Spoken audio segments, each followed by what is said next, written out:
Well, that's a step in the right direction. Hey, what's up, everybody? We're back again. Gen Z Reviews, episode 48, going on 50. Not very far away from that.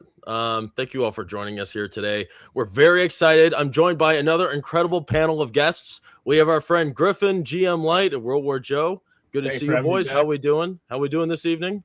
We're doing good. We're doing very good. Very good. Good. We missed you, Griffin. It's good to have you back.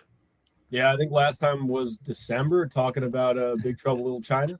Wow, it's been that long? Really? Wow. Time flies, man.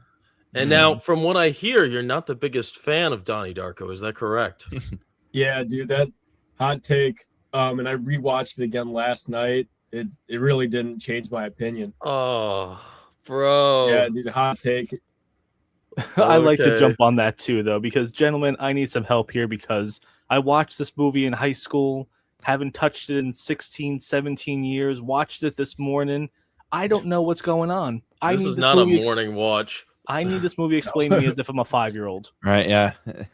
Well, you know what? I was digging into it because I was very curious about, like how deep this movie goes, because it is very confusing and it still confuses me to this day. I mean, this is a deep, ultra complex film, and I don't think I'm kind of surprised that people are even able to come up with like very straightforward ideas as to how deep these concepts of time travel and these alternate realities are. I don't really know how people are even able to come up with a lot of this based off the movie itself, unless there's like other text written about it. If you hear about, what the director says, the writers, because I mean, they hammer you home with so much intel, and it's kind of like almost nonsensical. But I did some research, and I imagine a lot of us probably looked into it a little bit. So we're going to be getting into all that. That's definitely going to be a topic of conversation. But, as everybody knows that watches regularly, we are the Gen Z panel.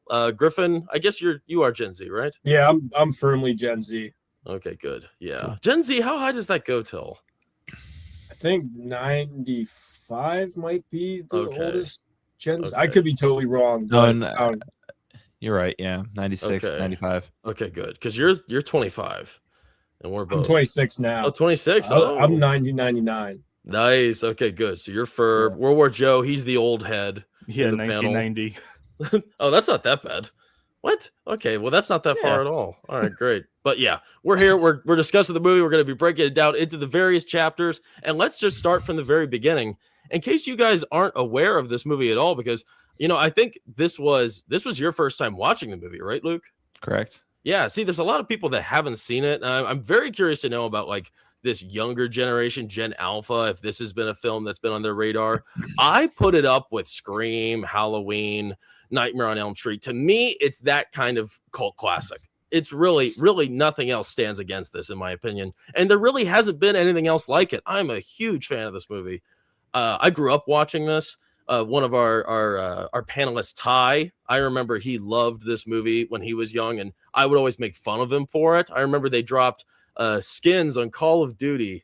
They had the Ghostface skin, and they had the Donnie Darko Frank skin, and he chose the Frank skin, and I always made fun of him for it. I thought it was so dumb, and I chose the Scream skin.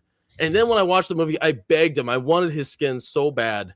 And it was too late, so that couldn't happen. So yes, this is definitely, to me, big cult classic. I love it. There's really nothing else like it. But for people that aren't aware of what this story is, it's definitely very interesting. And this is obviously young Jake Gyllenhaal. I didn't look back into his past, but I think this was one of his like introductory roles. Very young here, back in 2001. And we are in the fall of 1988, where we follow troubled teenager Donnie Darko, who narrowly escapes death when a mysterious jet engine crashes into his bedroom. Before all of this happened, a strange rabbit man lured him away before the destruction took place and warned him that the world will end in 28 days, 6 hours, 42 minutes, and 12 seconds. So throughout the film, as Donnie grapples with hallucinations, a budding romance, and a cryptic book on time travel, he uncovers secrets that blur the line between madness, destiny, and the fate of reality itself. And this is definitely, Luke, what do you call it? In not the politest terms, a mind fuck. because that's absolutely what this is. That's this exactly is, what it is. It's not like, you wonder if you're dealing with something supernatural, if Donnie is just like a hallucinating schizophrenic. You kind of, throughout the movie, there are hints that suggest he is possibly schizophrenic, or there's also hints suggesting that this is all really happening, as ridiculous and crazy as it is.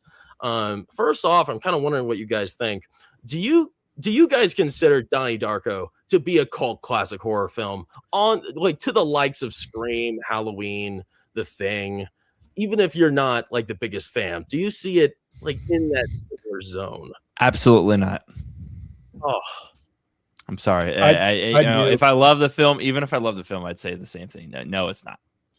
I think either you love this movie or you hate this movie, but I think the problem is it's too weird to be considered as good as Scream and The Thing. I really don't know if I would consider this a straight horror movie, more of a psychological thriller, if anything. I'm kind of surprised it has like the mainstream appeal that it does and that so many people like it, because it is such a bizarre movie, but it definitely earns its reputation. As much as like it's just not my movie, it's not really what I like.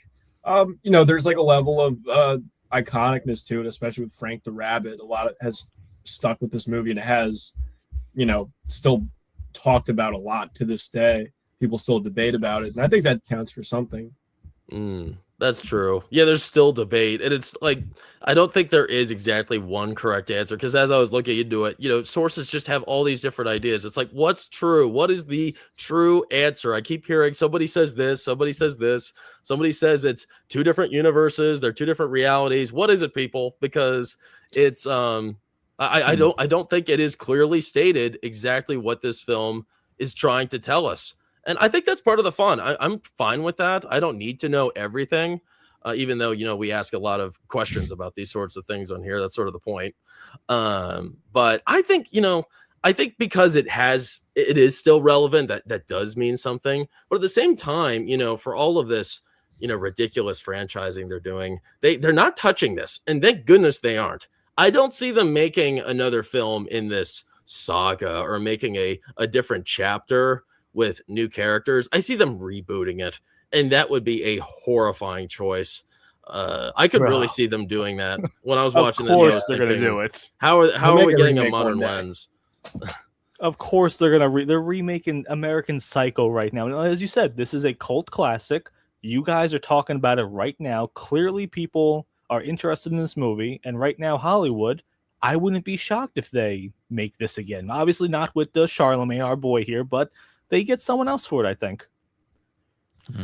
Gosh, it's scary. It's scary to think, they are definitely. It's awful how many of these new announcements we're starting to get teases at all these Donnie news Darko peoples. remake. Oh, the disgrace, the disrespect, man. Yeah, Jake Gyllenhaal. I think this movie works so well because he is so fascinating. I love him in this. He is just so likable, so real. I think that's something really special about Donnie Darko is it's just genuine all around. I feel like you can fall in love with these characters because they feel so real. And, I think we always respect, our main characters when they're vulnerable and open. And, those might not be like the most like, I don't know. I don't want to hear everybody being vulnerable and open in my own life. We have certain people for those sorts of things. But when it comes to movies, I always respect when we get that sort of insight. And with these guys, Donnie Darko, I love the way he opens himself and sort of the subtleties he reveals through his, his therapeutic sessions and his deep conversations he has with his girlfriend. And then we also see, her darker side revealed through those conversations. And I think we just get such a great cast of characters that are memorable, right? One of my favorite scenes in this movie is such a strange one. And the whole reason why I wanted to talk about this movie was because I'm a big fan of this series running right now called The Pit. I don't know if you guys are familiar with that. I love it. Noah, I think it's Noah Lyle. He's the actor who is running the show, and he's in this, and he plays the science teacher. And his role always stuck out to me, and it's not a prominent role at all. The character doesn't have that much screen time, but he always stood out to me. And later, of course, Donnie Darko, he's like very curious and confused about all of these wild things he hears about time travel and such. And he he reaches out to his science teacher for guidance, and they start getting deep into the science of time travel and all of this like supernatural stuff. And he asks him a question, which I guess goes beyond what the school would allow him to respond to. And he says that I can't, like, our conversation has to end right now. And Donnie asks him, why? That's weird. And he says, I could lose my job. And for whatever reason, that line has always stood out to me. I haven't heard a line like that since. And it's just the little things like that. And this movie is full of so many memorable, horrifying moments. And I'm really excited to get to those today. But yeah, I think, character is so important with all these cult classics, right? And this film's just full of them. And, it's not even like, you're right. I think it was you that said it, Griffin, that it's not a horror movie. There's really not much scary about it. For me, I am craving more movies like this, where it's like strictly just a eerie mystery, right? I mean, I don't really know any other movies that are as creepy and eerie as this. And, later I want us to talk about, what makes it so creepy and eerie, because I think there's a lot of different levels that play into that. But until then, let's say hi to the chat, because we appreciate you all talking with us here. Thank you all for joining us.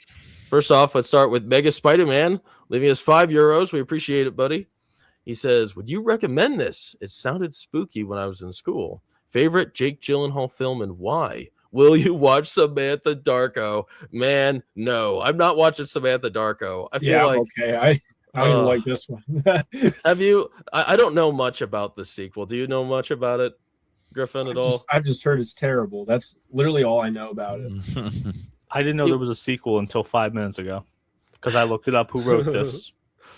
Yeah, I guess it's the same guy who did the first one, and then he made the second. The guy who made this, he hasn't, this movie came out in 2001. He hasn't done much since. It's been a pretty blank. I was curious about that. Pretty blank record.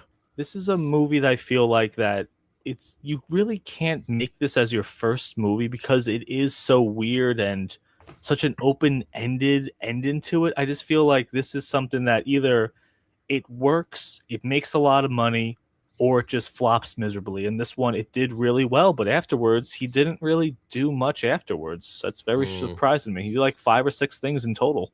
One of them was The Box, kind of the same thing. I haven't seen The Box. Do you like The Box? Not really. But this movie does give me a lot of... Have you ever seen American Beauty, though? Because this movie kind of feels a lot like that to me. No, I haven't seen that one. Huh. Guess I'll have to check it out, because I love this. That's a good one. Kevin Spacey and a couple of other memorable characters.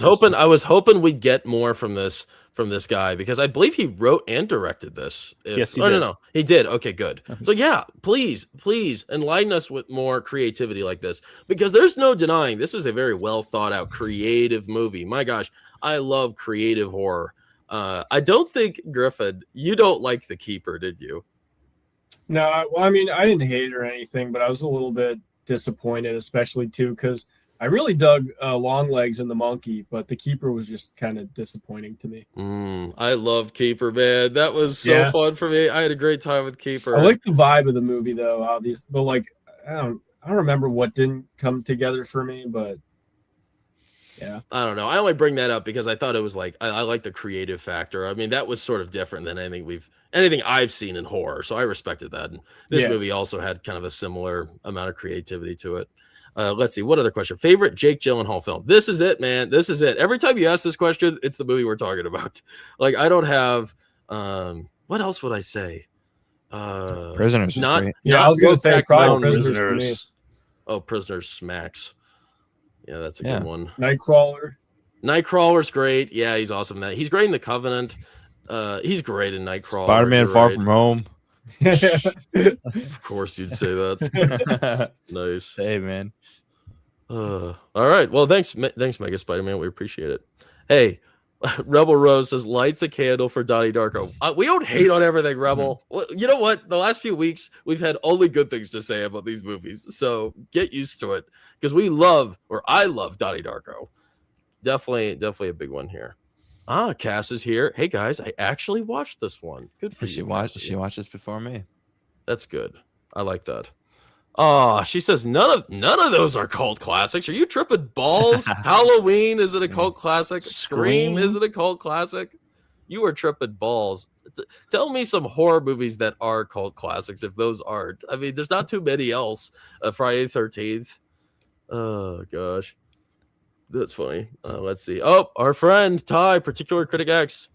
Hey everybody, sorry I missed the stream today. I have a stomach bug. Oh, Ty, he's out for the count, everybody. It's all right. You are with us in spirit, my friend. Megan's here. Hey guys. Hey Megan, good to see you. Stay tuned, everybody. Luke and I are going to be joining her next weekend to talk about, what is it called? Falling Down, Luke? Yep. Excited. Yeah, that'll be good. It's gonna be a good one. Stay tuned, everybody. Meg. That's going to be pretty cool. So, like, when we have this introductory scene where Donnie first meets Frank, and he has this strange encounter with the plane engine falling onto the ceiling, and nearly, I mean, if he was in bed there, he would have been dead. How do you guys remember reacting to this scene when you saw it for the first time? Because this was always like one of those introductions that really stood out to me. I think like something I love about this movie is, Frank, obviously, without Frank, it wouldn't work. I mean, it wouldn't be that special. It would be it would definitely be a more boring sci-fi if we didn't have Frank attached to it. And Frank, of course, is the strange, skeleton bunny man. The way he's introduced here, you can kind of tell something's wrong with Donnie Darko from the beginning, obviously, because he's sleepwalking and he's kind of aloof and, very, very on edge and a little anxious. But you can kind of tell there's something wrong with his head. And, one of these times he wakes up and he wakes up to this very strange, creepy, shrill voice silently speaking. And you kind of question yourself, wondering if, like, did I just hear something, or am I tripping balls? You kind of go crazy yourself with these little, like, quiet moments of dialogue from Frank. And of course he listens to this voice and he walks outside and he sees Frank in his weird ass form of being that 6-foot man in a bunny suit. And he delivers this dialogue for whatever reason, portraying himself as a guide to saving the world. Somehow this weirdo guy who is in this outfit has the keys to the kingdom. He knows when the world is going to end with that date and number he assigned for Donnie to announce. Do you guys remember how you felt watching this for the first time by chance? I thought Frank was going to have a much bigger role and kind of convince Donnie to just murder everyone by the end of this movie. Mm-hmm. I thought he was going to play him the entire time. It's like, yes, you have to do this or the world's going to end. Kill them all, Donnie. My thoughts exactly. Order Joe. I thought his final, I thought he was going to do terrible things, and then his final mission was to do, like you said, just like do something catastrophic. I would have liked it better that way. I was kind of just intrigued, but I don't know if I have any real, like, specific thoughts about what I was feeling. I saw the images of Frank, so that was obviously the thing that I was most interested when I saw this for the first time and seeing. So it kind of just got me hooked on that level of being intrigued by what the rabbit wants. Wait, so when did you see this for the first time, Griffin? I watched it on Netflix like 10 years ago. Oh, wow. Okay. All right. Yeah, I think I watched it in high school. I think I just saw it and was like, oh, this is one of those famous movies. So I just threw it on. Wait, so why don't you, so I've been kissing this movie's ass for the first, 10 minutes. Yeah. Why don't you tell us what your problems are with it? Why are you so against it? It's not even like I'm so against it, because I wouldn't even argue that, like, it's a technically bad movie, but I just have no emotional resonance with it. I just don't, like, for some reason I have a complete disconnect with it. I think what's more interesting to me is the conversation surrounding the movie, like watching people's theories and all that. But even when I watch the theories, I really have no idea how a lot of these people came to some of the conclusions that they did based on what we actually saw in the movie. Like, when I actually watch it, it's just a bit of like, to me, and this is like going to sound kind of harsh, but it's kind of a dull experience to me. And, you know, it's just kind of what the more interesting part about it is seeing what people are speculating on with the universes and the time travel and all that other stuff. So that's kind of more of what I really do actually like the ending quite a bit. That's what I would say this time hit a lot better for me. But overall, it's what I'm a lot more attracted to is talking about like what people actually think happened.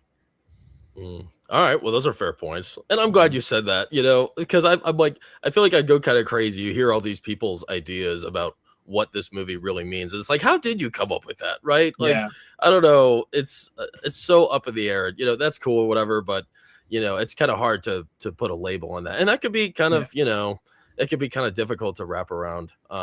But you know, at the end of the day, you want like a coherent story that you clearly understand when watching a movie, and this one is a little bit all over the place. But I guess, you know, I just enjoyed for the kookiness of it. I'm kind of wondering. I'm curious to know what your guys' thoughts are about this. So obviously, Frank, he could have chosen anybody, I think, for this role, especially within this household, because you know the engine crash.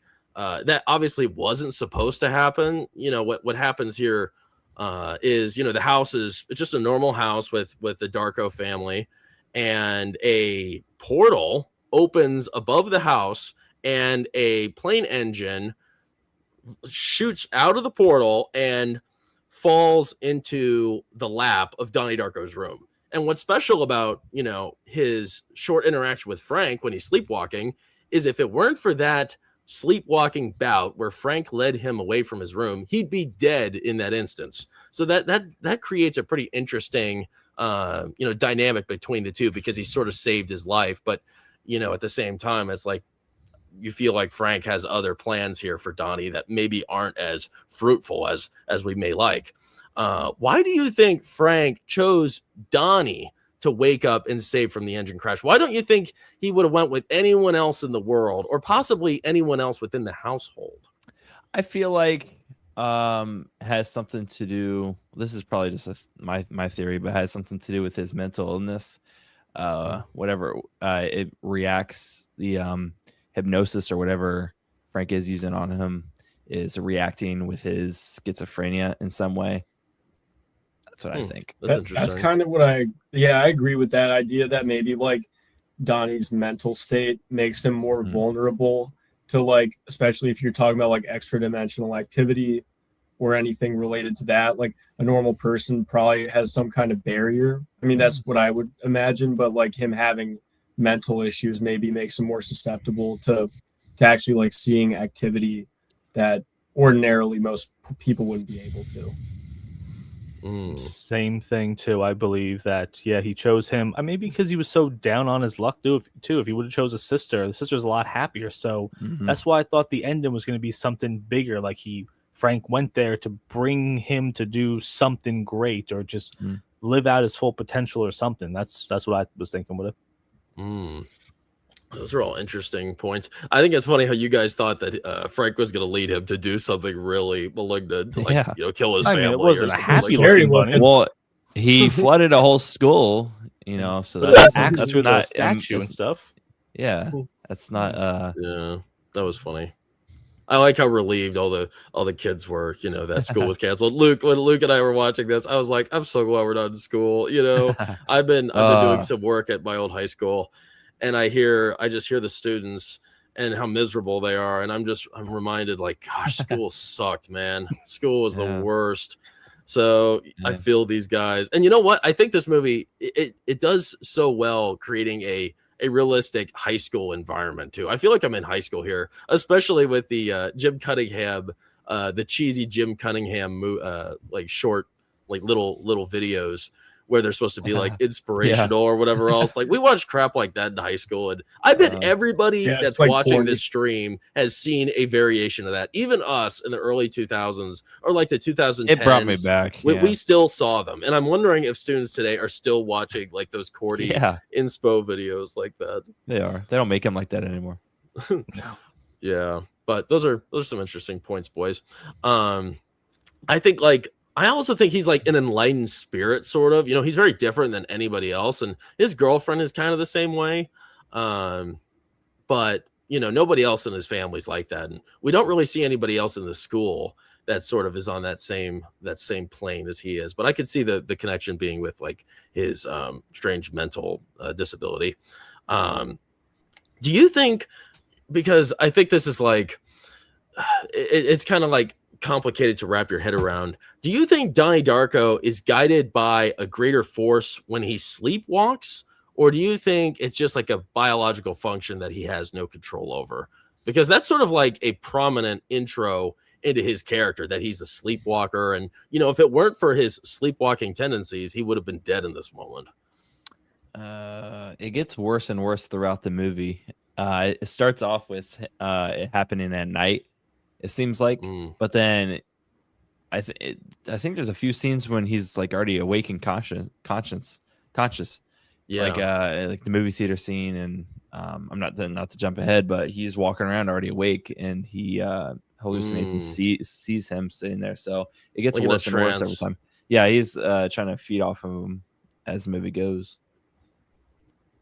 Yeah, like I feel like it makes sense to hit like him in the moment, but then he's like I think he is in a trance and he doesn't actually have control, but I think that he's maybe deluded into believing that he has a level of like control during those scenes.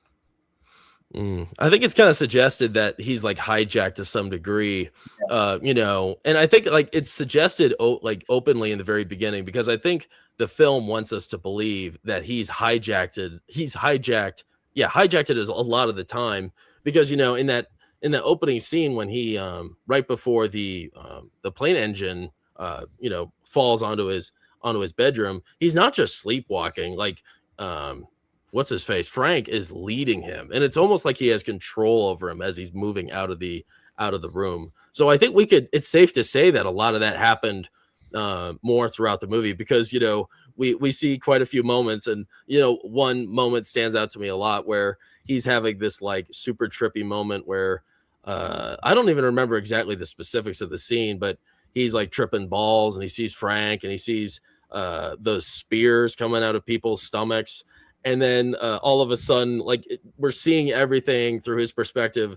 And then we cut to a shot where he's like on his knees and his girlfriend's in front of him and he's holding her belly. And it's like, what just happened in that moment? Like, that was weird. Luke and I were like, what just happened there? Because it made no sense in the moment. So you can see Frank having like a strange hold over him. I was kind of thought maybe this was gonna be like a Fight Club situation.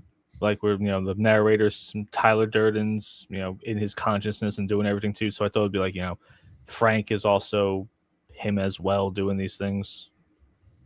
Was that what was going on at all, or did I misread the movie? Was Frank him at all? No. Okay. That's Frank's kind of not. Frank's not Jake Gyllenhaal. Like they're not like the same. They're not the same character at all. No. Oh, I didn't know if that was like with his schizophrenia, like he's seeing. Because obviously it's kind of hard to tell with a movie like this, because so many things could be happening in his mind we don't know. So I thought Frank was going to be him, how maybe he wants to see himself, and then he can go out and do the things that he's always wanted to do and be braver or something like that. Well, I kind of wonder about his character too, since you said that. Like, you see Frank at the end, and he is just some random guy at the party that he kills, and we don't know anything about his character except like what we see from this like strange dead version of himself. And I was kind of wondering where that personality came from. Is that personality the guy who got shot in the face? Is that his personality that we see as like a specter like guiding him, or is this like some other supernatural force veiling themselves as Frank while guiding him on the trip? Because I don't know why that guy would have the supernatural powers that he does. Like, that doesn't really make sense. He's not like magical in this world. So I don't know. When you add drugs and sleepwalking and schizophrenia and stuff like that, it could be whatever theories that are happening online, they might be true in some aspect. Yeah, something's got to work. Our friend Ty, he's here in the chat. He's a big fan of the film, and he's got some insights for us. The first piece to really utilize the idea of time travel was in 1QBO. H.G. Wells' novel. I don't know what he was trying to say there. The Time Machine. Okay, it depicts a new invention of a time machine and how its creation threatens the world around. Huh. And then he says, this idea has continued to evolve into many different genres and subcultures. Movies like Hot Tub Time Machine and Bill and Ted's Excellent Adventure are purely for comedic purposes. I love Bill and Ted. That's one I got to add to the list for us. Time Machine's a good book. I read it, though, because it was only like 100 pages. And we had some summer reading one year in high school, and I was like, oh, this is a short book. Do you see any connections to the book in this? Like, is there supposed to be a connection, you feel? Like with the spheres coming out of the chest at all? Was that made up here, or do you think that was inspired by the text? I don't think that was from the Time Machine. The Time Machine is like probably the most simple version of it, where the guy just gets in a time machine. He could go into the past or the future, and then just see things. But like this is very like weird, them following the spheres and stuff. Like it has a very different. I guess just it's a lot less straightforward with Donnie Darko, and they make it like very a lot more vague on how it actually works and if you have like any level of free will. So yeah, I don't know. I thought that was interesting about it actually. Man, hey, good for you for reading a book, man. I can't. I just can't bring myself to it. They killed me in high school. Too many books, man. Eventually, we got to watch all the movies, then we'll read all the books and we'll stream about books. Yeah, one day. Yeah, once we get through every single one of those movies. Yeah, exactly. You did a Goosebumps stream without reading the books? No, we didn't read the books. Wow, okay. Didn't read the books. Strictly television material, my friend. Here we go. This is a good question from Proctfile, our friend Proctfile. Good to see you, man. And I didn't mean to skip over you in the chat. There's just a few chats here. Sorry, man. Important question. What connects Donnie to Frank? Well, that's a funny question because it's kind of vague almost. Did you have something, Joe? Were you going to say something? The whole thing's vague with this. There's really no way to connect these two from beginning to end of this movie. I don't know why they're together, except I think I know. Ooh, okay. Let's hear it, Luke. What do you think? I think it's because Jake Gyllenhaal's character is saying how lonely he is. Like, I don't think he has anyone else in his life, and this dude seems interesting enough to, fall around and succumb to. I don't know. I think he's just very lonely and a very sad guy, and he sees somebody who's giving him attention. Well, yeah, I can see why they'd want to become like friends or whatever. We got number one Donnie Darko fan in the chat giving us an explanation. Ooh, I like that. Oh wait, is that That's joke? Danny Darko. He's a oh good. Frank was dating Donnie's sister. Friend of mine. Friend of wait, the is channel. that true? Is that true? It doesn't say anything. I don't think it says anything. Oh, okay. I like that theory, Danny Darko. You're definitely a big fan. Respect, Danny. If you got any more insights, let us know. But I think the connection is, I feel like it's obviously there's a serious connection in the future because obviously Donnie kills Frank and they don't have any relationship leading up to that. But I think it's that connection that's made. It's sort of like a time loop sort of thing because he killed Frank at some point in time. Then they're like bound to each other. And that's just going to go on forever until I guess what I was reading was the artifact, which was the engine, is returned back to the plane through the vortex, which resets everything, which sounds just crazy. It sounds like total crazy sci-fi talk, which I guess that's what it is. It's time travel for you. That's what I believe the connection to be. It's pretty strange.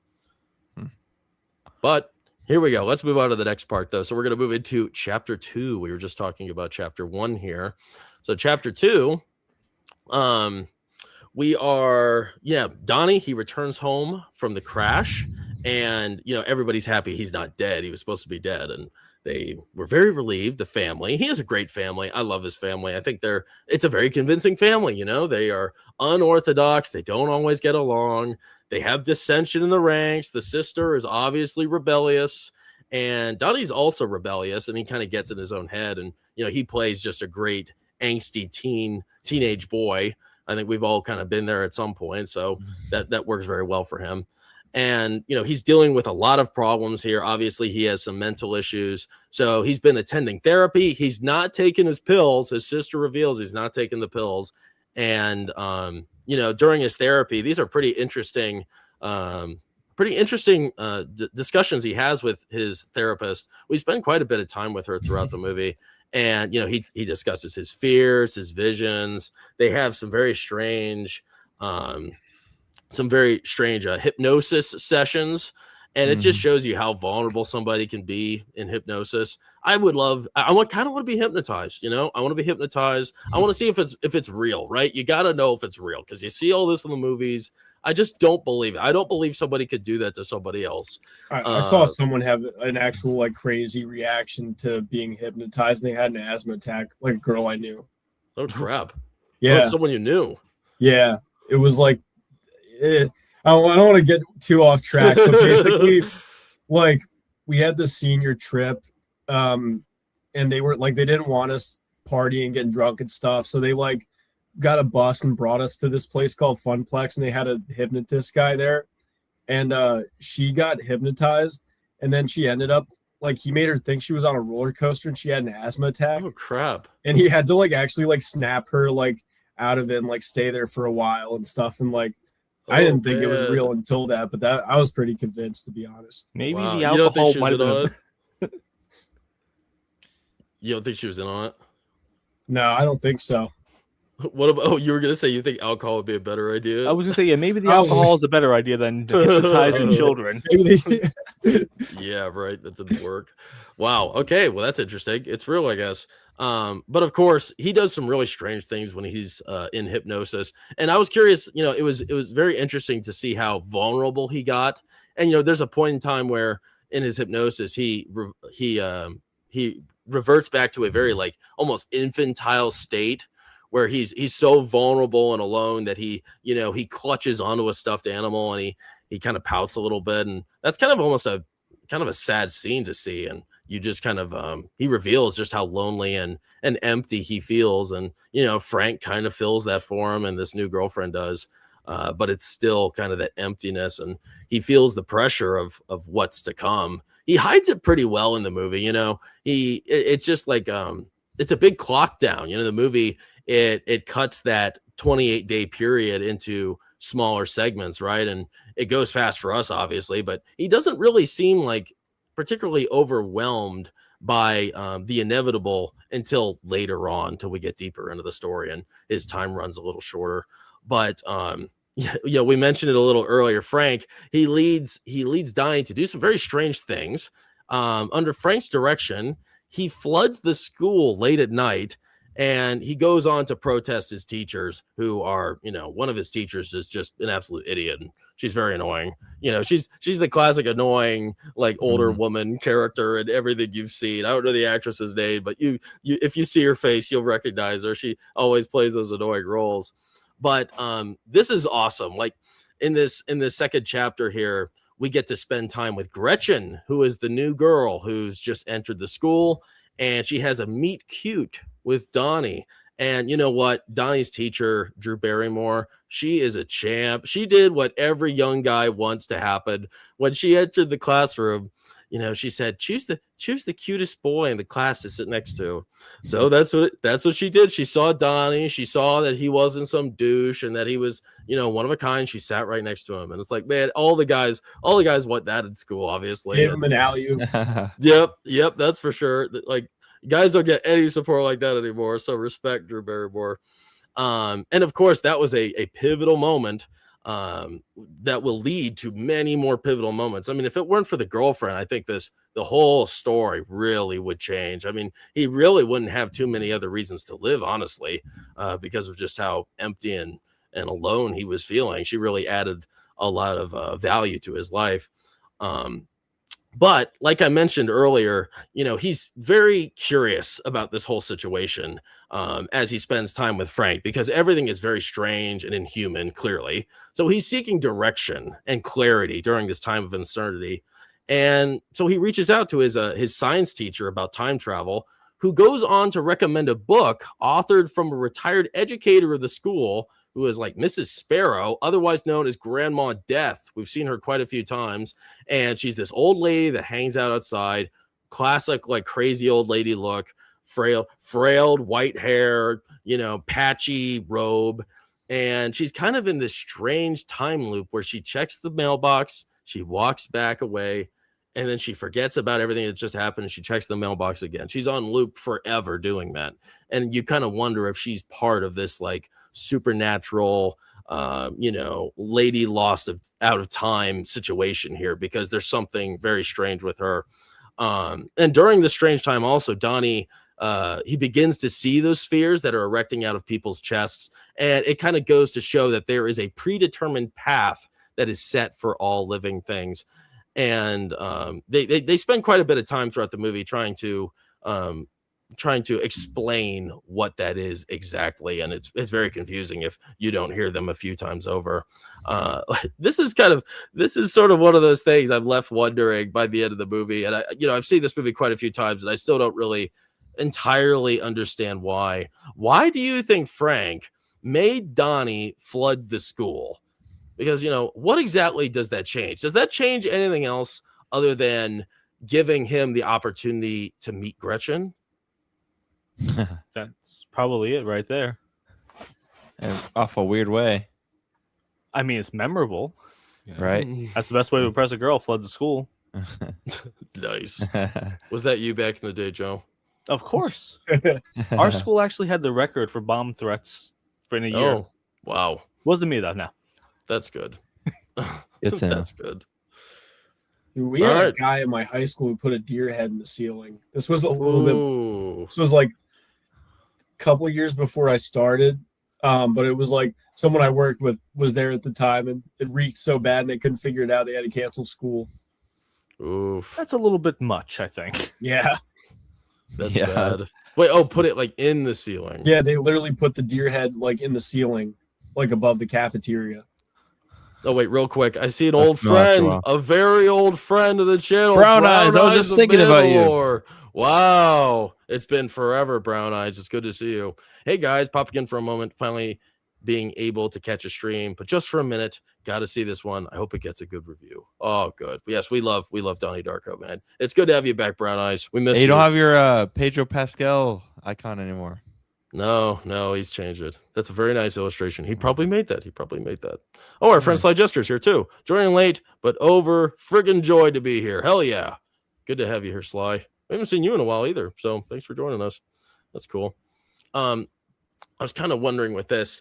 I feel like Frank, he's obviously like this supernatural character, right? And he has, he knows a lot of important things. He knows when the world's going to end, and he's able to, lead Donnie to do all of these, he leads Donnie to take the necessary steps to save the world, right? And I mean, that takes a person of true supernatural power, and you kind of wonder who he exactly is and what his level is in this story. And you kind of wonder why he's even helping him out. There's another question that you just kind of wonder, why is he even trying to instruct Donnie, especially after him, being shot in the face by Donnie? Like, I don't know. I wouldn't want to be his friend and lead him towards good things after that happened. I'd like to think I would, but probably not. But, I feel like Frank was kind of, he was sort of the puppet master in the story a little bit. I mean, he guides Donnie to make a lot of these decisions. And, a lot of them do lead to good things. Like, what happens to Patrick Swayze's character later. Like, obviously it was a good thing he caught that place on fire. But, this is kind of one of those moments where it's like, why did that happen? And I don't think there's any other answer than, providing an opportunity for Gretchen and him to meet, because that's what happened. And that's actually what Donnie said in that moment too. He's like, it's a good thing this happened, or else we might not have even met. And, he went on walking her home, and, we go from there. And that's good to see. We always support a brother trying to, figure things out in his life. It's awesome.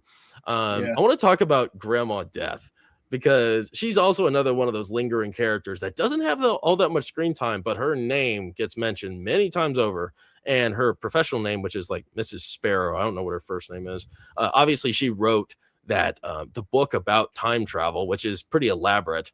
And I'm kind of wondering, why do you think Grandma Death went crazy after writing the book? Do you guys think that she's maybe stuck in a time loop of some sort? Because obviously she was very enlightened to be able to write all of this data down. But, at the same time, we see her and she is just a shell of a human being and she doesn't have any sort of faculties to her. I think she got stuck in time travel while checking her mail. That's my guess. I mean, that's like the only time you see her is right next to the mailbox. That's honestly all I got. It's like her brain is fried by like all the overlapping timelines and like everything she's probably discovered, or who knows what she's done. But it's kind of like what we talked about earlier with Donnie Darko and how his awareness to what's going on with Frank and everything, like he's mentally ill, and that kind of maybe makes him more susceptible to it. And maybe in that same way, she is very like aware of the time travel stuff because she has some kind of thing going on that makes her more susceptible to that discovery. I think once you go down that rabbit hole to discussing time travel or whatever field you're in, and it just goes into just a never-ending tangent of questions, I think your entire reality just changes at that point. Yeah. I don't think there's. I mean, just imagine all the stuff she had to do, all the the theorizing and everything, and then you question everything. Like, oh, is this person from maybe another time? What is this thing guiding me here with it? So I could understand how something like that could absolutely break you.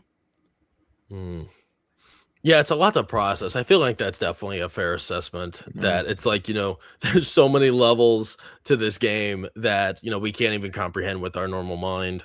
And, she was a nun before, and then she was hit with all of these strange ideas, and, she left the church and left the school. So it definitely broke her. And, this is not a sane person at all. It's kind of sad, the conversation, or not conversation, but, Donnie actually cares for her. He's probably the only person in the world that cares for her anymore. And, the first, she says something to him and he's kind of curious about her. And she says something like, all living things die alone. It's like, come on, why do you have to open with that? He's being a friend. He wants to help you out. He thinks you're maybe a nice old lady that needs a friend, and then you tell him something depressing like that. It goes on to cause more problems. But yeah, I think she definitely went loco.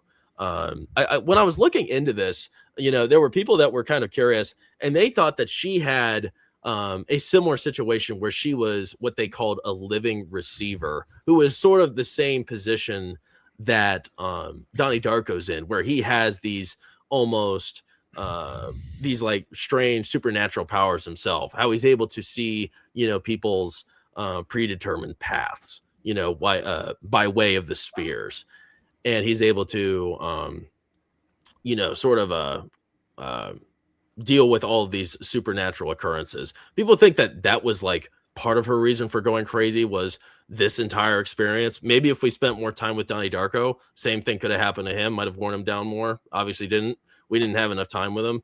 28 days goes pretty fast here, but that might have been an interesting concept to make this almost a TV series and spend the 28 days, maybe like a short series. That might be interesting, but they'd probably screw it up. I'm kind of wondering, another one of the another concept that is mentioned frequently throughout the film. This movie, it just poses so many like interesting psychological, theoretical, concepts and ideas, right? It's a very mind-bending acid trip. You got the visuals, you have like the crazy supernatural side of things, and then you also have like the theoretical ideas and thoughts. And something that we tackle quite frequently here is the what do you want to call it? The concept of fear versus love. We spend a lot of time with the erratic school teacher, and she won't stop babbling about this idea of there's two separate things. There's fear and love, and you can either be in one of those categories, and there's really not too many other aspects that play into that. Why do you think that we spent so much time dealing with this concept throughout the movie? Yeah.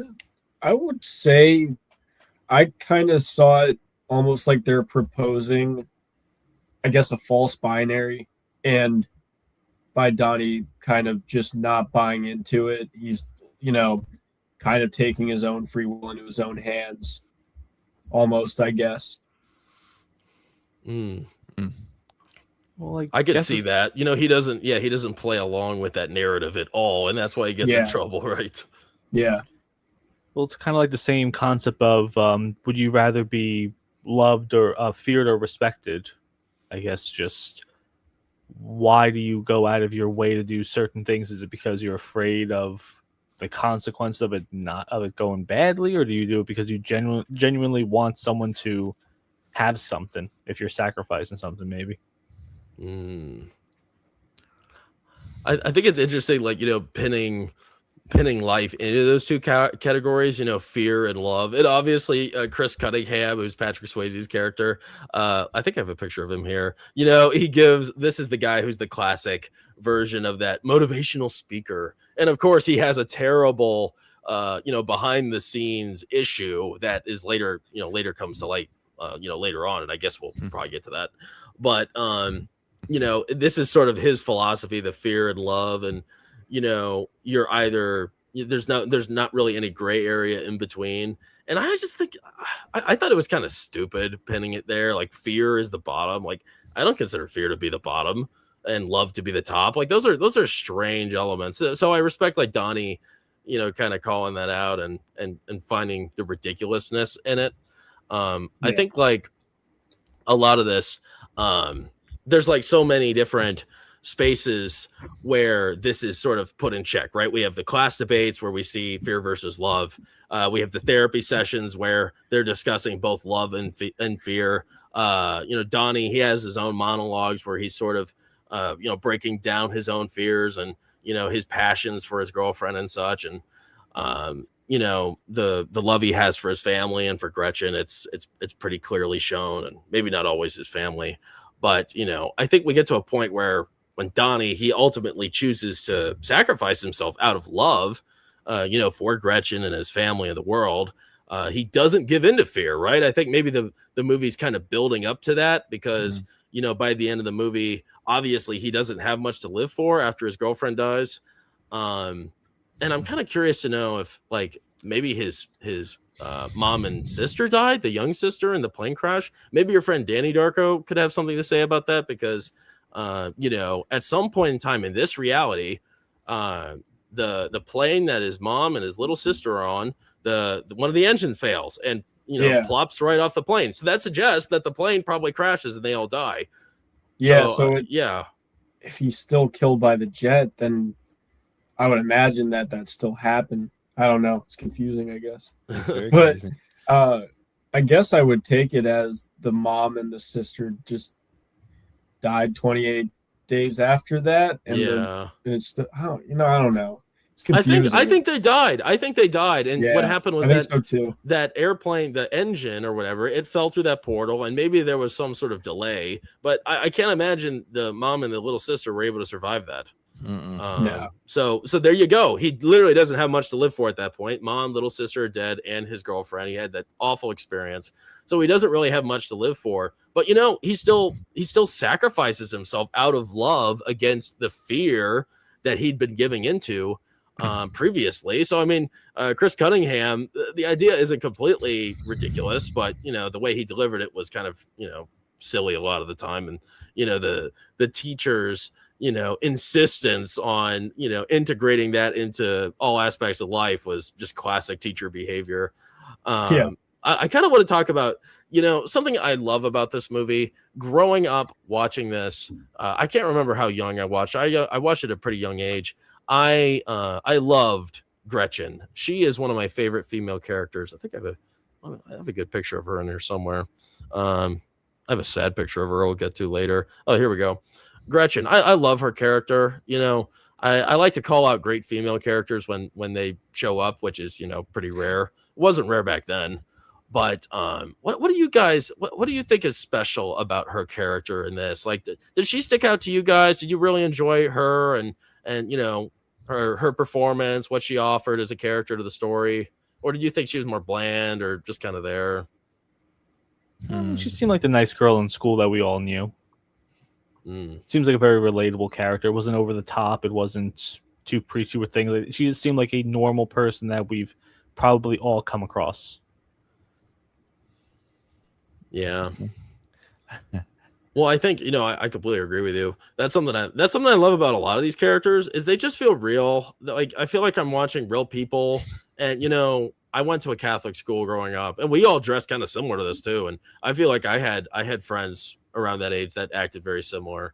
And I think it's like you don't see many, like, especially girl characters that are like humble and compassionate and quiet.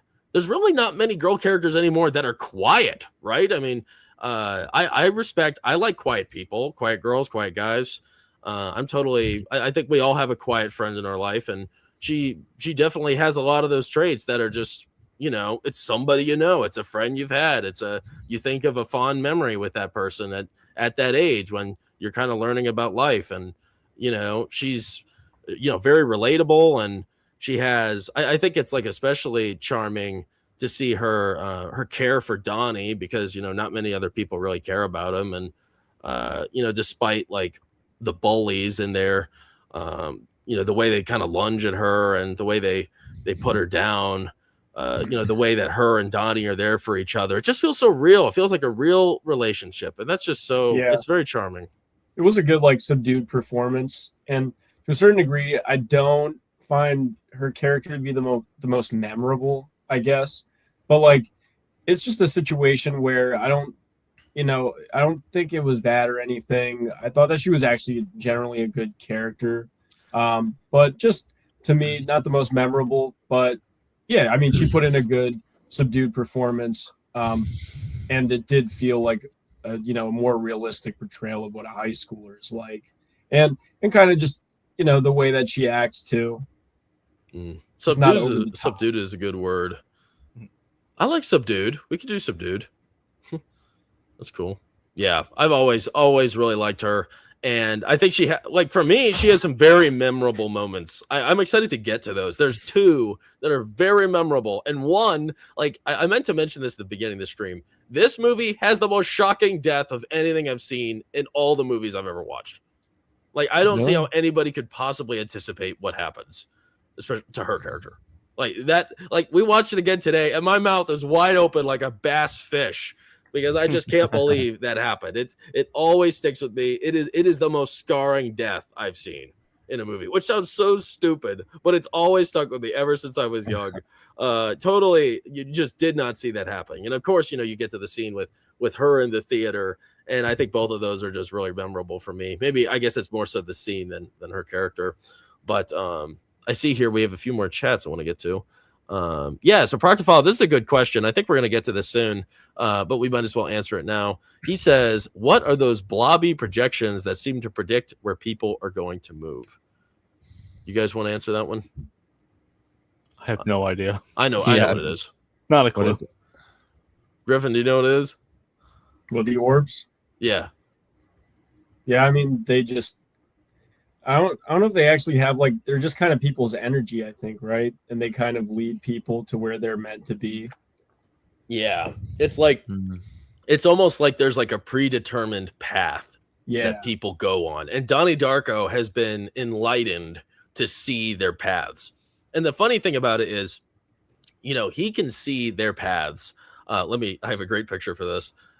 He can see, he can see other people's paths and where they are supposed to be walking. And he can see his own. But what's strange about his own is for whatever reason, his spear, which they're called spear or spheres, I can't remember, his sphere interacts with him. Like when we are first introduced to this concept, the sphere, he sees like his dad, one comes out of his chest and it's leading him into the kitchen. And then the little sister, she's running around the room, and you see the sphere is it's kind of leading her around the room. And we see one pop out of his chest, and it's weird because it starts like waving fingers at him and stuff. And it's like, what the hell is this? So his sphere is definitely special. I don't really know how to paint that picture. Well, I actually think this is probably my favorite scene in the movie is when he realizes the spheres. And I think like what's up with his is just that once you become aware of it, it gives you an actual choice where like other people are just kind of led around by, whatever is predetermined. But then since he can actually see it and he's aware of the fact that he is being led, I mean, you can't really be led once you're actually aware of it and you can make a choice. That's fair. But I mean, at the same time, like the sphere wanted to lead him to the pistol. Yeah. Because that's what it did. It's like I doubt he's ever seen this pistol that's hidden away. I don't think he's known anything about it. For whatever reason, his sphere leads him to it. But yeah, definitely an interesting moment. I love that is definitely one of the more perplexing images in this film is these really weird, like it's not great graphic quality at all. It's very 2001 in the bad sense, but it doesn't have to be anything special. But yeah, definitely interesting. Let's get to a few more of these before we move on. Sly Jester, I want people to fear how much they love me. You should fear that, Sly Jester, because we love you here, Sly. We love you. And is that you in the picture? I feel like that is you. That kind of looks like your other profile picture. You'll have to let us know. Donnie Darko, our new friend. Thanks for this input. This is very good. Our Donnie Darko expert. The jet falling off and killing Donnie ends the tangent universe they were in and gets them back in the right one where Donnie originally died to begin with. Yep, so that's pretty interesting. Wait, so is it? So does that mean the jet never actually took off? But then... The jet falling off and killing Donnie ends the tangent universe they were in and gets them. Yeah, they were in and gets them back in the right one. Yeah, like the storm doesn't. Weird. Yeah, this movie is such a mindfuck. From a writing standpoint, the gears were turning a little too hard, and I decided to disengage. Sly Jester's back again. First time I saw this movie was drunk and stoned with a group of friends, and nobody warned me what a mind fuck I was getting into. Nice. I could barely understand the movie sober. I don't know how you watch it like that. Yeah, for real. Good. Parkfall, I agree. We do need to have you back on. Parkfall says, just going to say that I'm always up to join you on there if you ever want these things explained. No pressure. I didn't know you were big into Donnie Darko. That's cool. Yeah, you're right. We'll have to get you back on here. Yeah. Paul, our friend Paul. Hey, this one will really spin your noodle. Glad you youngins are watching this. Next up, you got to watch Primer. I've never heard of that one. Huh. Oh, cool. Thanks for joining us, Paul. Yeah. Oh, we love this one, Paul. This is a great movie. I'm going to be on Paul's stream soon too. So stay tuned for that. I think that's in a few weeks, maybe 2 weeks. So yeah, stay tuned. Danny Darko says, I recommend watching the director's cut. If you haven't seen it, it makes things a little clearer. I'm always wary of these director's cuts, man. It's good, huh? You saw this, Griffin? No, I watched the theatrical cut. I'm actually, I probably won't watch this for a little while again, but if I ever come back around to it, I'll definitely check out the director's cut and see what I think about it. Yeah, I feel like it's risky. Like, I don't want to ruin it. You know what I mean? Like, I love the theatrical. If you get into the director's cut, it's a smoky space. You don't know. It could very well ruin your favorite title. Yeah, definitely not interested in that. Let's see here. Well, we might as well move on to the next segment here. Thanks for joining us, Paul and Danny. It's very good having you on here. This is when things start to get pretty interesting. Let me pull this up. This is an iconic picture. Oh my gosh. Like, when you see this picture, you think Donnie Darko. You remember your favorite moments when you look at this image. This is like so iconic. You think of Donnie Darko, you think of this picture. So, of course, Donnie and Gretchen, they attend a late night showing of The Evil Dead in an empty theater. Just so everybody knows, these old theaters like this, they exist. I bet somewhere around you has that old art house theater that sits there and operates on a cheaper basis than a normal big box office theater. We have quite a few of these where I'm from, and I love visiting it. It always has cheap tickets and they play old films. Definitely, if you need to do that, it's always fun. You have one too, Griffin. Smith's around me actually, and he operates one just like it. Oh, that's cool, man. Sweet. Nice. And it's like an old art house theater kind of thing. Yeah, like I watched The Dark Knight Rises again like last year there, and it was sick. That's sweet, man. Cool. And they get decent amount of people. Ours does pretty well. But yeah, of course, here, iconic scene. These two are just on a nice little date, and Gretchen is falling asleep, and Frank reveals himself yet again, and he's sitting there, and he's, he has another strange dialogue with Donnie in this moment. And of course, Gretchen's asleep. She doesn't see Frank at all throughout the movie, which would have been very interesting if she woke up and saw him. She probably wouldn't have. But in this strange moment, Frank reveals himself. He takes his mask off, and he has this really freaky eye kind of like protruding out of his face. And it's just a strange image. Like I never imagined Frank to look like this dude. But in this moment, Frank, he further tears the veil of reality when he shows Donnie a portal on the screen, which displays Jim Cunningham's mansion, and he tells him to burn it down. And you know what? Donnie, he's a loyal friend. He does exactly that. What's funny, though, is he doesn't if this is a portal, on the screen, for whatever reason, this is supposed to be a portal. Why doesn't he walk through the screen? Why isn't that if that's a portal, he could have just walked through the screen. This was one of those moments where I thought maybe we could excuse a lot of this for being fake, because for all of these supernatural moments, if this is a portal, he says it's a portal, why don't you walk through the portal? Instead, Donnie, he goes outside of the theater and he just walks down the street all the way till he gets to Jim Cunningham's place. He doesn't go through the portal. That would have been the easiest surefire solution if it was if it was real. But whatever. During this time, of course, his relationship deepens with Gretchen. They are really growing to like each other. They make out in the theater for a little bit. So we're rooting him on, like, let's go, Donnie.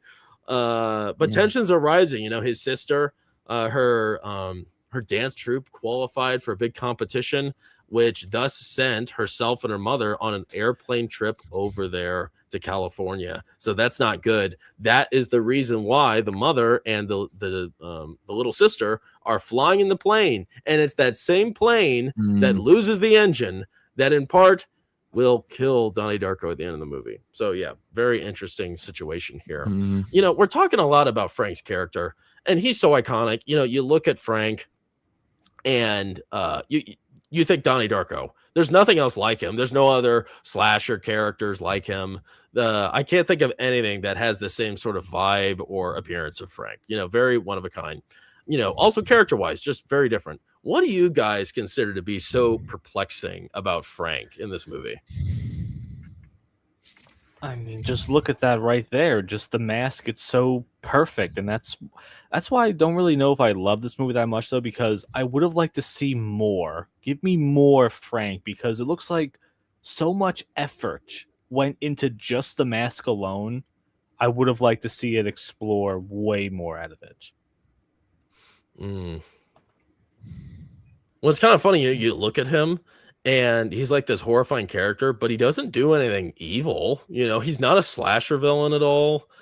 It's not a slasher film. That's not what I'm saying, Rebel.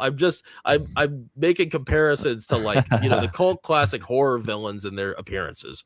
And, Frank is sort of like, it's a recognizable face, sort of in the same zone, but he's not exactly a villain and he's not a slasher character. And that's what I think is surprising about this. I bet a lot of people were led to believe that Frank was going to be that sort of menacing villain, but he wasn't really.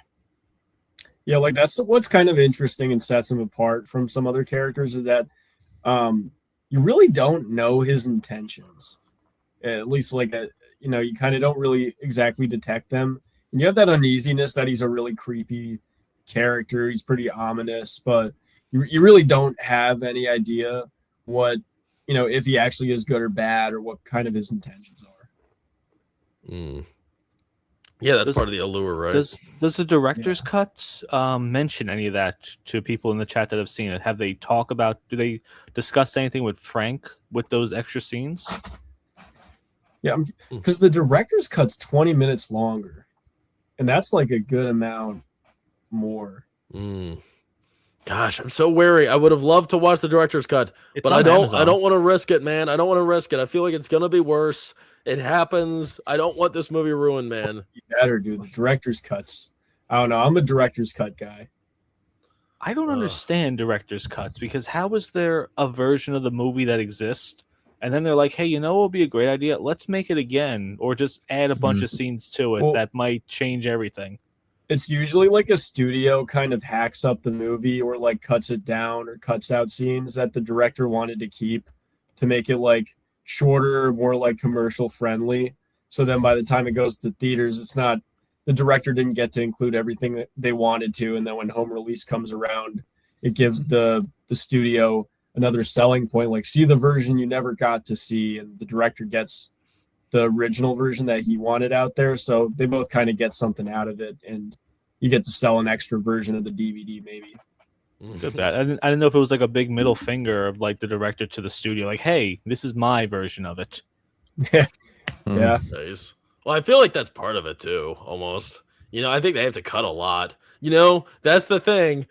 I hate, Rise of Skywalker is a travesty, obviously. Like, JJ, I remember him saying that he had like 3 or 4 hours of footage. And they obviously cut a lot of it out. You know what? If you were confident in your 4-hour title, your 4-hour project, all right. If you want to release it, I'll look at it. Maybe you can, salvage a little bit of this. I don't think so, but maybe that's a lot of the case here, right? I mean, you have the Lord of the Rings extended editions, and they are obviously superior to the theatrical. And like Zack Snyder's Justice League is night and day. Oh yes, the theatrical one. Finally, somebody likes the Snyder cut, for Pete's sakes. Oh, yeah. Dude. I like it. I love it. Way better. Rebel Rose says 4 hours of garbage is still garbage. I thought you were talking about the Snyder cut for a second, because the Snyder cut is crazy long. There is a rated R version of Mrs. Doubtfire, the director's cut, that exists. And there's every year it's always brought up. It's like, are they ever going to release this thing? I'd be kind of curious to see what happened to that to make it rated R. Ew. Yes. Sally Fields and Pierce Brosnan do some naughty things, probably. Danny Darko says that they do expand on Frank a good amount in the director's cut. Oh. Says he's a manipulated dead. Okay, so I kept reading about this manipulated dead, and I was wondering, like, okay, I'm reading about it. I hear these terms. I hear that. I hear a strange term about the it's like the primary character who's like burdened with the hero's journey here, like Donnie. I don't remember the term for that. It's like, okay, I don't remember hearing any of these in the movie. Like, where are you getting all this from? So if it's expanded in the director's cut, then that's fair. If it's like, people are just tying this to like philosophy or, other theoretical, titles that are famous or something. I don't know. I don't believe that. So if it's tied to the director's cut, if it comes from the lips of the writer or director, then all right, I'm in. Sounds right. And you know what? Danny Darko seems like he knows what he's talking about. So respect. I see our friend Sly Jester. He's the unsung hero of the chat. Nice. That's good. We appreciate it, Danny Darko. And our friend Sly Jester, 3315, dropped a $5 $5. Thanks, buddy. He says, like, share, and subscribe, or this Florida man will sneak into your house while you sleep, lean into your ear, and sternly whisper, wake up. Nice. Wow, that is horrifying. Man, you freaky like that, Sly Jester? You freaky like that? I didn't take you for being freaky like that, bro. I must have misread you. Thanks, man. Good stuff. And you got to tell us if that's you in the profile picture or not. I feel like it's you. It looks kind of like your eyes in your other one. That is your more classic. I'll DM you my address. Oh, there you go. Luke's sending out the addies. I volunteer, man. Yeah, but yep, listen to the man, everybody, or you're gonna be haunted by this guy, and you don't want that to happen. All right, so let's see here. Like, I want to talk about something that's in the background, but I believe was very influential in the movie. And it's like every time, right? Like, you can't deny every single movie what's so important, what's such an important tool to tell a story, to establish a tone, to drive emotional weight, emotional torment, happiness, sadness, depression, intrigue, thrill, is the score, right? The score. And this movie, Luke, I remember when we were watching this, you were not pleased by the score at some points. You were like, what is this music? Like, it doesn't make sense in the scene. But for me, it worked for me through and through, man. I loved the score. I thought the score painted a really perplexing picture for us. A lot of the time you kind of wonder why it's placed in a certain way, because there's a lot of casual moments where characters are literally just talking about casual things, but you have this unsettling score playing in the background, and teamed with a lot of these iconic songs, rock songs and whatever else that play a part in creating a strange tale. And I think, like, especially like the pop songs, Notorious is like one of the better ones here.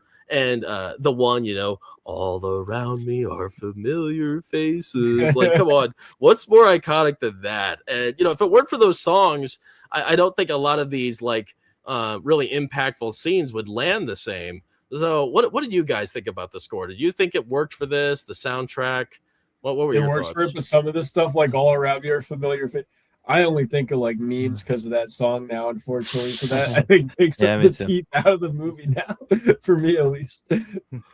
I would like to hear a maybe like the words of the director when they were right, because I think it's the same person that wrote and directed the same thing.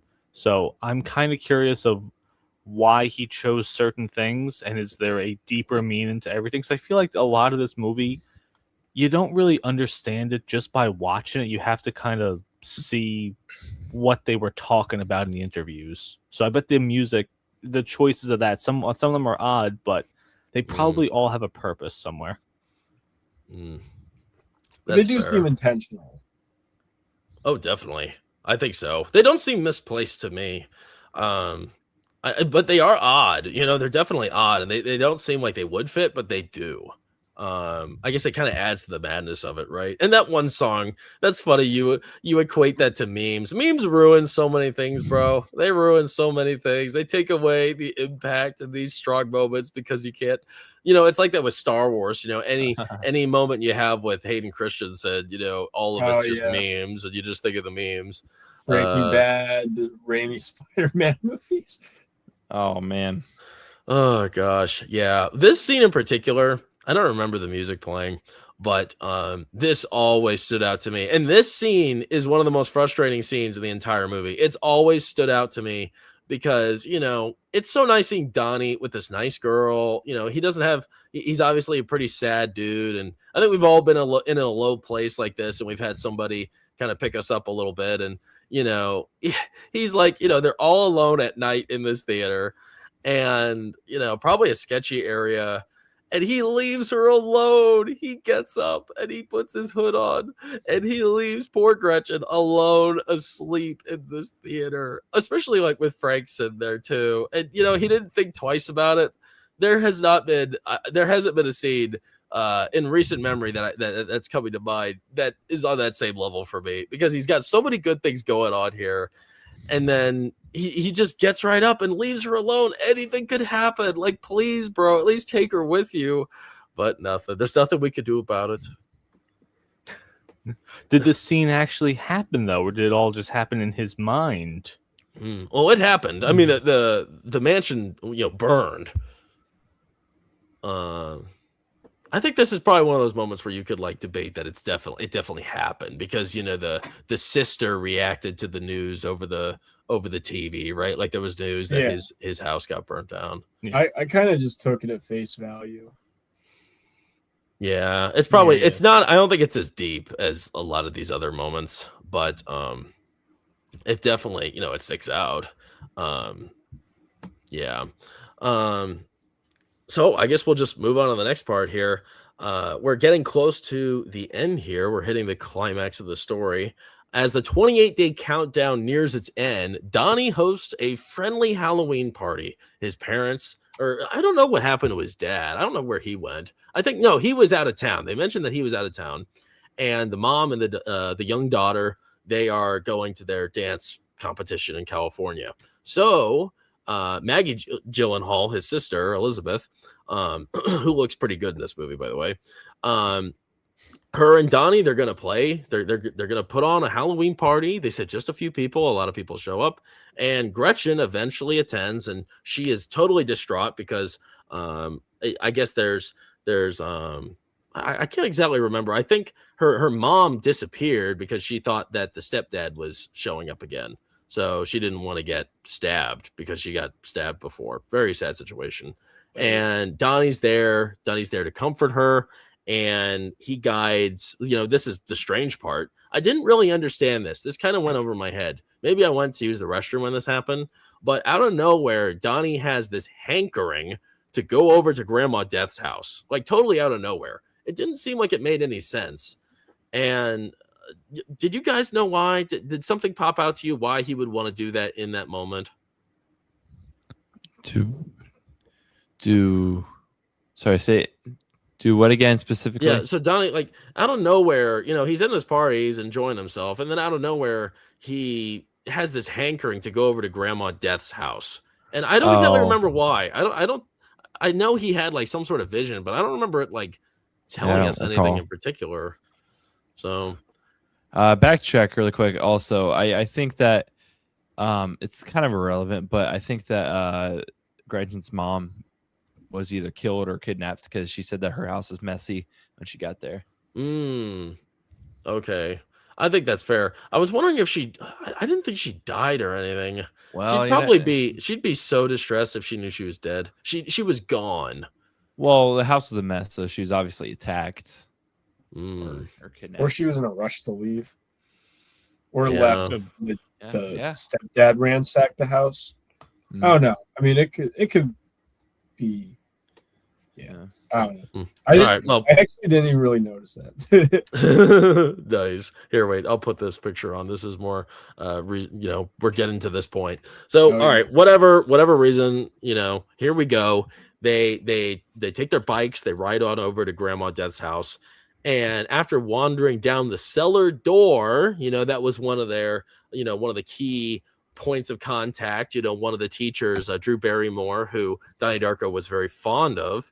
She said that the most beautiful word in the world is cellar door. And of course, he goes to the Grandma Death's house and he sees a cellar door. So he goes down it. And for whatever reason, they don't exactly explain this, what they're doing down there, but the bullies that have been messing with Donnie Darko and his girlfriend are down there and they have pantyhoses on their face to shroud their, identity for whatever reason. And they attack them.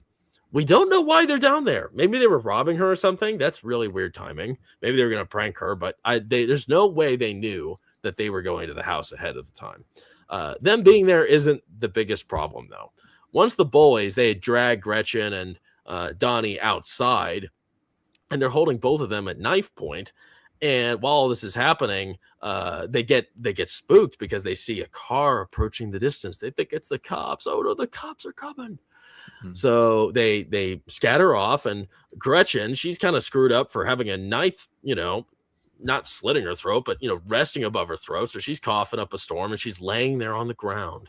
And while she's laying there, Donnie looks over, and the car approaches, and obviously you could tell these guys are drunk, and the car drives right over her. It drives right over her, and you see her body tumbling under the car. This nice girl that everyone's grown to really like in this movie, and you see her get trampled on, and you watch it happen, and you see her afterwards, and she's dead. This great character, dead. And Donnie here is in shock, and the image continues to grow more like weird and crazy, right? Because a clown steps out of the car, and then on the other side, even worse yet, you see a man in the bunny suit. It is Frank. This is Frank when he's obviously still alive. His eye looks fine, and it doesn't seem like the characters knew each other at this point, as we were discussing earlier. They didn't seem familiar at all. He didn't say his name or anything. And Donnie, he's in this very strange place at this moment. He's in shock. He's angry. He takes out that pistol that this fear led him to collect earlier in the movie. I don't know what you want to call it. The predetermined path that for whatever reason he could interact with and change. led him to the pistol that he uses to shoot Frank right in the face, piercing his eye. And that kills him on the spot. And of course, this is what, for whatever reason, leads him to be this, what did he call it? There was a guy in the chat that mentioned the name. It was like some sort of dead character, like mature dead or something like that. I don't remember, but it leads him to be dead. Yeah, that's right. It leads him to be that sort of character. For some reason, they have that connection from this point forward. And what Donnie does next is a little strange. He grabs Gretchen's body, he puts her in the car, and he notices a vortex forming in the sky above his house as he drives away.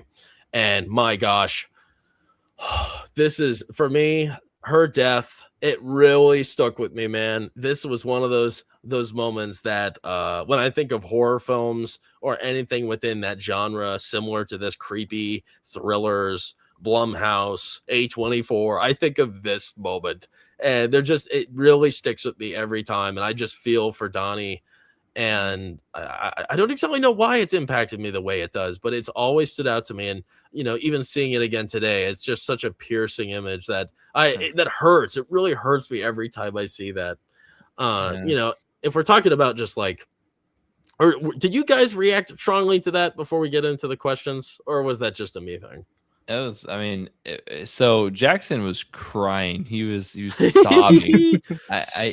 I know it really hurt him. Yeah, it shocked me because I had to take a double take. Like, I watched it happen, and then I was like, "There's no way she got ran over." That was just my eyes playing tricks on me. That missed her, and then I look over, and his jaw's on the floor. I'm like, "Oh wow, that happened." That was kind of shocking, and it kind of messed me up. It didn't mess me up, but it was like it hurt kind of. Yeah. Did it mess you up, Griffin?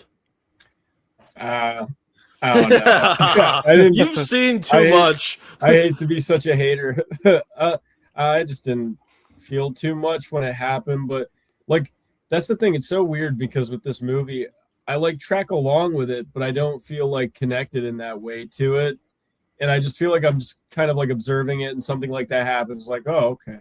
But like, I don't know, I didn't feel like a strong visceral reaction to it, but like you do like understand the character's emotions and like what that means to Donnie, obviously. Were you gonna say something, Joe?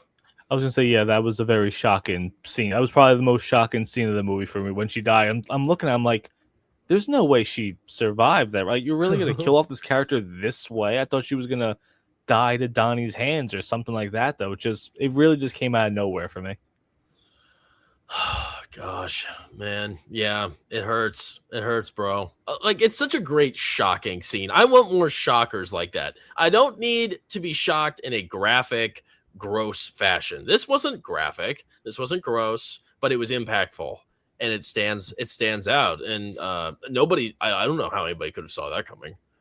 Maybe it's because I saw it at a younger age that it had more of an effect on me. But let's see here. I saw something interesting. Danny says, remarking about the songs earlier and how strange they are. This is an interesting fact from our friend Donnie Darko. He says some of the pop songs weren't supposed to be in, but it was all they could afford. Wow. I don't like when you think of Donnie Darko, there's quite a few memorable faces here. You have like so many like little background characters. You had Spencer from iCarly. Yeah, Crazy Steve. Is it Ashley Tinsdale? Yeah. She's in this. I didn't even notice. Seth Rogen's in it too. Yeah, Seth Rogen. Drew Barrymore, Noah Weil, the mean teacher from Patrick Swayze, Chucky movie. Yeah, there Patrick you go. Swayze. Like, that's crazy. A lot of, there you go. Jake Gyllenhaal. Yeah, Jake and Maggie Gyllenhaal. And Maggie Gyllenhaal. Yeah, Hulk Hogan. Nice. Yeah, okay. See, he's in the background in there. You see him. Wait, so somebody here, Jenna Malone. Sly Jester mentioned her. Jenna Malone is an underrated actress. Saved is another good performance of hers. That's a good movie. I haven't seen that one. Yeah, she's great in this, and she went on to be a decent actor, right? I mean, she's had a career. These aren't all a bunch of no names, which is totally cool.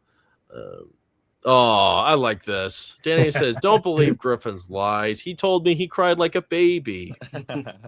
Yeah, I want to believe that, Griffin. Propaganda. I hope he's right. I hope he's right. I want that reaction out of you, man. That'd be enlightening. Yeah, the video, the live reaction of me comes out later tonight. Ooh, good, yes. good. A companion piece. That's very good. I'll be there. So what do you guys think?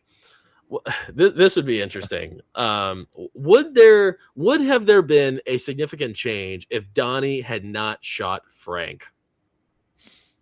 Oof. You know, I'm not even gonna get into that. It's just too many it's too much. I'm already confused. I'm already confused enough. It's so deep, Luke. Yeah. It feels like it was almost meant to happen. Like I don't even really see it as an option. And I don't know, the movie kind of entirely, I would think, hinges on the fact that he does make that choice, if you want to even say that it was a choice. Oh, I completely agree with you. It is a connection, right? I mean, if he had not shot Frank, then well, let's see. If he had not shot Frank, then Frank wouldn't be guiding him that whole time. Yeah, because he wouldn't have been shot. Because it all loops around, right? So it also makes you think, like, was Frank controlled by something? And if he didn't kill Frank, would it just be another being? Or I guess it wouldn't have the connection the same way as if, it's a strange concept that for whatever reason that like killing him creates this manipulated dead paradox. Like that's, I don't know. Like I don't know why Frank would be led to want to assist him after he does that to him. Something strange I remembered was in the theater. It might not have been in the theater. There was some point in time where Frank, he kind of talks under his breath to Donnie, and he says, I'm sorry. He said like something like that, like, I'm sorry for what I did. But it's like you can't really understand him well. But I heard it today, and then he like says something else. So obviously he was sorry for killing his girlfriend. So maybe this was like him helping him out as kind of part of that penance, maybe. Yeah, I could see that. I don't think I misheard that when I heard him say that earlier. It stood out to me. It was definitely like under his breath though. But yeah, I think if that wouldn't have happened, then I guess the engine would just crash on him and he'd be dead. I think that's what would happen. Like none of these crazy situations would need to happen because he'd be dead. That's the result. Yeah. Why do you think well, let's see here. So I'm kind of wondering, when I think of, I know we just got past this, but like just in like the scheme of things in horror, I'd like to like kind of equate this to horror. Like Gretchen's death, obviously it impacted me a lot. Is there any other like classic horror movie deaths that have shocked you to a greater level than the way she died in this? Because it was totally unexpected, and it was you couldn't see it coming, and I think it was just very well done with how unanticipated it was, and how they weren't really leading to that moment either. Are there any others that trump that for you, especially you, Griffin, because you're the horror guy? As far as unexpected or like shocking? Yeah. I will say probably the most shocking death in a movie that I've seen in a horror movie. The end of The Mist is fucking brutal. Oh, really? Yes. You ever seen that? No. The book is a lot happier of ending. I don't want to spoil it. But oh, crap. We might talk about that one eventually. Griffin, I saw that movie on Thanksgiving Day with my grandmother. Leaving the theater was I guess we're going to go have a miserable day after that one. Oh, dude, I caught it on TV when I was a kid, and it, like, ruined my day. You poor sap, it ruined your day. No, just so I'm looking at my DVD collection. You know what? Actually, I do think that Pet Sematary. You beat me to it, man. Oh man! All right. Yeah, the kid. Yeah, like there's something. One. So. Oh, you don't know that one? Come on. Okay, that's a whole nother movie. I saw the remake. Oh, I'm so sorry to hear that, dude. That is, you know what? I'm kind of pissed off at you now. Why would it's Wyatt Russell. He's in Marvel. Don't you like that? Oh, yeah. That girl got hit by a tanker truck. Yeah, whenever Luke gets too mouthy, yeah, he likes to slop. yeah, he's gonna throw Marvel at me. No, but the new Pet Sematary movie is probably one of the worst remakes or reboots ever made because it's inaccurate. They switch things up because the little girl dies instead of little boy. Anyway, yeah, the little boy dying in the first Pet Sematary is insane. It hurts any mother out there. Like, it's you know. Does it hurt you as a mother? Yes, my heart drops. You misogynist, thinking you're in the same league as those mothers. You can't think for them. Hey, I work with a bunch of mothers. And they told me. I'm just kidding. Nice. All right. Well, Sly Jester, he's got some thoughts here. Samuel L. Jackson, Deep Blue Sea. Did not see that one coming. Doesn't he die super early or something? Well, not that early, but like they kind of set it up almost like he's gonna be the main character, and he's giving like this big motivational speech, and then the shark just comes out of the water and just eats him. Oh, like crap. It's darkly like comedic, and it's just out of nowhere. It's very funny. Oh, nice. I'll have to see that one. I know the scene. I see it in my head. I think I've only seen that clip. I don't know anything about the movie though. Is it cheesy? It's a good one. It's actually definitely one of the best shark movies, which there are not a lot of great ones, but I would say it's a very solid, like probably late 90s, early 2000s, like shark thriller. Okay, nice. Cool. Sweet. You know something with Donnie Darko? Like before we move on to the final chapter, I don't get why we don't have very much Donnie Darko merch. Like I would love some cool Donnie Darko merch. I don't see it anywhere. I like to go to horror conventions, and I don't see much about Donnie Darko. Oh, well, here, since I mentioned it, let me show everyone real quick. I'm glad I remembered because I have it right here. I was at a toy show, the Great Ohio Toy Show, everybody. If for whatever reason you're in the area, I have a booth there. It is huge. There's over 700 tables of toys of all years, antiques, modern, vintage, whatever else. I have my own booth. And I have pretty good stuff in my booth. So if you're around the area, please be sure to check it out. It's coming up Saturday, March 28th. But let me show you something awesome I got at the toy show last time. Look at this. Isn't that cool? That's pretty neat. Look at that box. Isn't that box sweet? Look at that. It's really cool. I love this. I got to get out to a horror convention. I haven't been to one in like a year. Oh, it's cool. I know. I always like talking to you about the horror cons because you would meet some cool actors. Yeah, dude, it's been a minute. Too much other like just people's weddings and stuff getting in my way. I want to spend my money on weddings, getting married and finding love. What an inconvenience! The classic mid-20s. My sister got married last week. How could she do that? I had a horror convention to go to. Man, yeah, you got to watch out for those. We have another one. We have a horror hound coming up in a few weeks. I'll probably go to that. You gotta. There's some weird stuff at those conventions, though. People like horror way too much. I'll tell you that much. Some people they get. Oh, I see some strange people at the horror conventions I go. You know, it's crazy though. The horror conventions always attract top tier horror actors.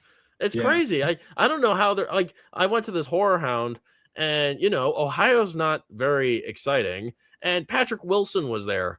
Patrick Wilson, who's obviously Ed Warren. I met him. He was cool. From Insidious. Yeah. I also met the old lady from Insidious. Forget her name. Yeah. Lorraine. She's great. No, not Lorraine. her. I'd love to meet Lorraine. That'd be great. Or Vera Farmiga. Elise. Yeah. Yeah. I've met some good ones, and you've met some good ones. I always like looking at your Instagram. Follow our friend GM Light Horror on Instagram. People, look at his horror pictures. Hey, you know what? Rebel Rose says Jackson has never entered a Hot Topic. Clearly, hey, I don't see him. I don't see any Donnie Darko shirts at Hot Topic. Rebel Rose, you're tripping.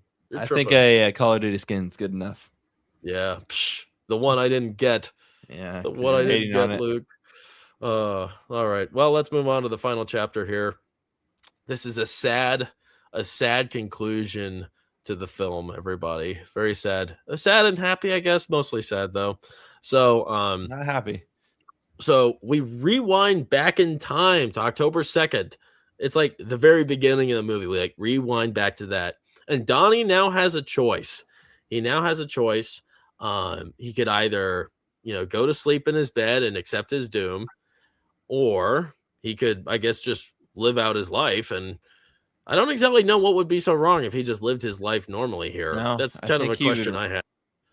I'm wondering if he chose to live out his life, if everyone would just die all over again. If I think that's what would happen. That is what would happen. Like I guess the choice that it's like proposing to him is to like stay and let himself, like, I don't think they give him the chance to fix everything. Yeah, that makes sense. Yeah, like if he would have chosen to live, then the girlfriend might have died again, and maybe his mom and little sister would have, died in the plane crash again. Kind of up for interpretation, but I think that's what they're suggesting. But nevertheless, we rewind back in time to October 2nd. Donnie is now back in his bed, and as he's laying in bed, he's laughing kind of hysterically before the jet engine kills him, preventing this alternate timeline, I guess. And now the universe is restored. The world is saved because of what he did. And characters like Gretchen, who's at this point never met Donnie, and the rest of the cast, who we have like this interesting montage of a lot of them, during the moments of the crash happening across the city. They're all just kind of living their own lives, and now because of this, because of his choice here to sacrifice himself, they will not know him for any of those further memories that were explored. But at the same time, we see Gretchen here, and she's riding her bike, and she rides past the house, and obviously the family this time is very sad and depressed because their son and brother died. She kind of feels like she knows him a little bit. It's almost like a deja vu sort of thing, as she looks at the mother and waves at her before we conclude the story with this kind of haunting exit. It's definitely interesting. Yeah. The end is what really, like, I think for me improved this time. I found like the way, like, I tonally, with Donnie Darko, his death. But yeah, like with that moment at the end with the waving, like I just think that they executed it in a way that was really effective, and just maybe be like kind of gave me a second thought, like, yeah, like that was really good, that ending. And also too, like without even them having to like say it out loud, like him making that choice and knowing like what that entails, and then just kind of having it happen. It's just like it's a very effective ending. Yeah, I definitely agree. It's nice because like, this poor boy, he's not like, he's really not a happy person, and not much is going for him. And he decides to make that choice, and he made it a noble choice to save more people by, sacrificing himself. Yeah. And it's weird because he goes out laughing, right? I mean, like that's a strange way to exit. Why do you guys think he did that? Why was he laughing kind of hysterically before meeting his demise? Losing his mind. I don't know. I mean, losing his mind. That's a sad reason. No, have you seen that Breaking Bad? He's losing his mind. Yeah, he's dead. Have you seen that Breaking Bad scene when these he's are different situations, bro? The crawl space. Yeah. It's like he just starts laughing out of like Yeah, it's I do see it as, oh man, life, you got me again type of things. A despair. Yeah. Maybe it is like a madness kind of laugh. That's what I mean. Hey, maybe I don't see that. Like that's not a very pleasant way to conclude our main character's story. This movie is not pleasant at all. Yeah, it's very depressing. Yeah. I mean, and the crazy thing is, I kind of want to do like a segment of like movies before and after at being a parent. This movie's really terrifying to see the family and think, what do I have to do to make sure my kids are not screwed up like them? There's just so many things. Like, how did this kid get so down like that? Like, what happened? Was there like no family support ever? Because the rest of them kind of seem functioning and normal, but just him. Like, what happened to him that he's on so many drugs now, and then he got to do all this stuff towards the end of the movie? Well, he's a brutish teen, right? And I bet the medication, I bet it's changing his attitude and his comfortability, his happiness, right? I mean, those meds, they screw people up emotionally. So that's probably part of it. I see it that way. Hey, Sly Jester, yo, deja vu. He knew it was coming. I wasn't talking about that. Deja vu. She had deja vu. Like, I was getting feelings that Gretchen had deja vu when she rode past the house on her bicycle and she saw that, Donnie was dead and the family was mourning. So I thought it kind of looked like she had some deja vu. Like she had some sort of familiarity with this guy, even though she's never met him. Yeah. So yeah, nice try, Sly. You didn't get me this time. Oh gosh. Yeah, this was this image, just looking at this image, it's a tough image to look at. But do you think Donnie would have chosen his fate, going in bed and sacrificing himself if Gretchen had not died? What if she was still alive? Would he have just lived it out with her? Do you think he'd just continue on and, follow his last request? Like Frank, that wasn't even Frank's request just to go in bed. I don't think that was his request. I think this was just his own choice. So do you think he would have chosen his fate if Gretchen had not died? I think the fact that he made the choice actually was maybe why he was laughing, because he did make a choice. But, I don't really. It's kind of weird because you would think that he would maybe take the whole world with him if he didn't have Gretchen potentially. But, yeah. I do think that is like the catalyst, like her dying is what makes him kind of ultimately make his choice. I think so too. I thought more would have happened after she died. Like, this was the last good thing he had in his life. I thought there was going to be like another, I don't know, half hour of the movie of him just exacting revenge on everyone. Like, this is the one thing he had in his, this is all he had, and now it's dead. And I think with her death is just so memorable because it just happened so quickly, and it was just not cinematically beautiful. It was just woman gets run over by a car, and that was it. It's like, oh, that was crazy.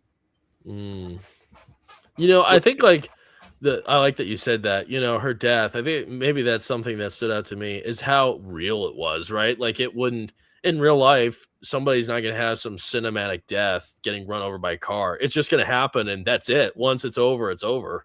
It wasn't like a slow motion, him running for her, which is, oh, boom, dead. Yeah, she's like in his arms, like, stop, Griffin. Stop reminding me. It's sad. So sad.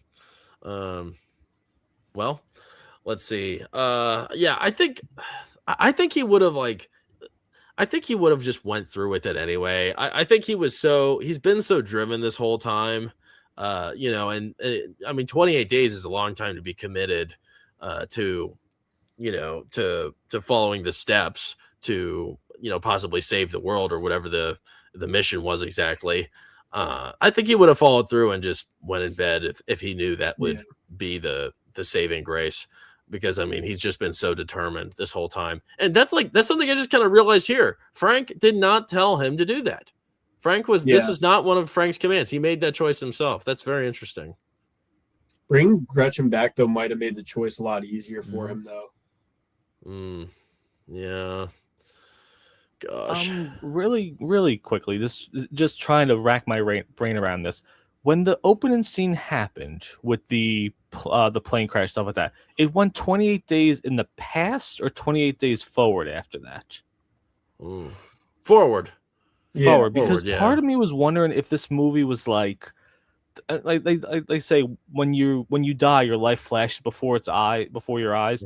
So part of me was thinking that he was now seeing he just maybe given one more That would be chance interesting. to try to maybe do something.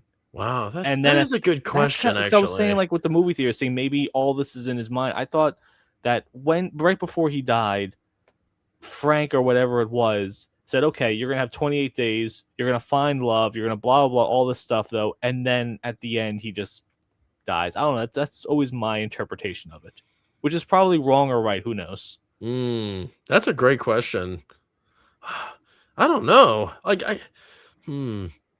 Yeah, there's nothing there's nothing really to suggest if he we didn't in the beginning of the movie before he met Frank, we didn't see him interact with any of those other core characters really that maybe that would suggest that it would be either way. I guess you could kind of make that. I think you could make an argument for either. If he was going back in time. Because his house is still there. I mean, his room was smooshed from a plane. Then at the end of the movie, he went into his bed. Was it destroyed? I forgot. I feel like time was... I think it's from the beginning of the movie, you go forward in time, just like normal day to day. And then for whatever reason, with this vortex thing that happened at the end, he was just rewinded back in time and he was thrown into that room. I just don't see it going back in time, but that is interesting. Huh. Well, that kind of brings me to another question that I was, I think this is like the biggest question with the movie. What side of the field are you guys on? Do you think that this is all in Donnie's head, or was he in line with the grand purpose to save the world after all? And all of these things he was seeing were actually happening. He was in the grand purpose to save the world because there was obviously some sort of portal or whatever in the air or force causing that plane to crash. So I don't think it's a coincidence that this want to be in his head. If that was in his head, then that would just be a whole nother thing in the air. Yeah, they react to the events of the movie. Right, they have to tie together. I kind of just take the movie at face value. I just don't really. It just never really occurred to me, and I never really felt like I questioned it while watching it. I think if you have the therapy and the schizo stuff and then the hallucinations and the sleepwalking and stuff, that you have to at least with a grain of salt think that this is happening in his mind. And that's probably the point of the movie, that he wrote this thing, and I don't really think the director and writer even knows what's supposed to happen, but he made it so we would theorize about it more. Yeah. They do play loose with the timeline, obviously. So, because how did the house get rebuilt? Yeah, you ain't rebuilding the house in 28 days unless you got like the Amish or something. Oh, you're right. Well, yeah. Well, no. Okay, so that's what's weird about the final scene. So his room, obviously was smashed in the very beginning of the movie, and at the end of the movie, it when we rewind back in time, it looks exactly like it did in the beginning, from what I believe. Yeah. I don't think what we see at the very end of the movie is the same room that we saw as the recovered room not long before. Because we see his room, obviously, in the beginning, it gets smashed. It gets redone. And we see how nice his redone room is. In the very end, I believe we're back to square one with the first room. Yeah, that's how I took it. Yeah, so that's interesting. You're not getting hit with 2 plane engines in the same month. Well, so that's where it's like this is the motion for it literally rewinded back in time. Like there's no other way. He evaded it the first time, but then he went back and let himself die in that accident that he was supposed to be killed in the first place. Yeah, it's weird. One thing that I think might go over a lot of people's heads that I'm happy I noticed was early on. I think it was his first interaction he had with the therapist. She was talking, she was asking him about, friends, his friends or whatever. And she asked if he, I think he said he made a new friend, and she asked if it was real or imaginary. And I mean, if she was asking that, then wouldn't that suggest that he's had imaginary friends before? Yes. So I mean, that's an interesting question. That's the thing. They're putting the breadcrumbs out there. He's got a 6-foot bunny friend. This has to be in his mind. And that's what the portal scene, when he didn't go through it. What I was hoping would have happened was that he would have gone through the portal, and then maybe you see like his shoes are muddy or something. So in his mind, he just went through the portal, but in reality, he'd walked from the theater to this dude's house. That'd be interesting. Huh. Yeah, I guess those are the little holes, right, that make you wonder. I mean, the therapist, she asking that question means that he's had imaginary friends likely before Frank has appeared, right? And Frank only appeared because of this entire situation. So, yeah, maybe there's a part of it where it's like in his head and some things aren't. That would be interesting if there is a supernatural component to the film. And while at the same time, he has schizophrenia and he's seeing things that are maybe his brain like coping with the strange reveals that he's having on his own. Maybe like a lot of these situations, he did stumble into his dad's gun safe in the closet, and his brain is constructing a narrative to guide him towards that, to do what he really wants to do later on, which is maybe something destructive. Maybe that's how it works. Maybe he's like setting himself up in his own brain. That would be interesting. But what were you gonna say? Well, that's what I was thinking. Maybe it was he sees his life flashing before his eyes, and he goes out and gets to do the things he's always wanted to do. He wanted to go make a name for himself. He wanted to go somewhat find love in some sense. Yeah. I think there's there's a lot of evidence for a lot of this being true, right? And I wrote down some things because, I just, not everything, but a few. This was one that I thought was like a small piece of evidence that would definitely be clear. So if this wasn't real, if his interactions with Frank weren't real, then the moment, let me pull up the picture. I've had the picture pulled up a few times. The image of Donnie Darko stabbing the mirror. If this isn't real, then he is either, severely cracking this mirror or shattering it, right? I mean, pecking a sharp butcher's knife at the mirror would do serious damage, and his ass would be chewed out for doing that, right? That never happens in the movie. The mirror is just fine. The girls, obviously they're going to be flocking around the mirror. They didn't notice. So, there's some sort of supernatural component to this mirror, which is like a portal or maybe some sort of like seeing glass to the other universe. But I think he would have gotten his ass chewed out if he was just poking glass and he was seeing things, right? I think that's one thing. That's like a small thing. Obviously, like we've all said, that there are reports for a public level that the plane crash did happen and that people are affected by that, right? As well as the house burning. And then he sees he is seeing people's predetermined paths, right? I mean, that's something we can't just make that up. He was seeing that, and he was seeing where people were going before they were actually going there. I guess he could have just assumed they were going in that direction. Or he could have maybe just been imagining that after the fact. I don't know. But I think those are just a few things that kind of stood out to me. Just talking about fun things to conclude our conversation about this movie. What were your favorite moments from the film? Your number one favorite moment from Donnie Darko? My favorite moment, I was gonna go there, but I'm not. I was just gonna mess with you. Oh no! That's kind of my favorite moment was dang, I literally had it. Somebody else go. Good one. Definitely the orb scene.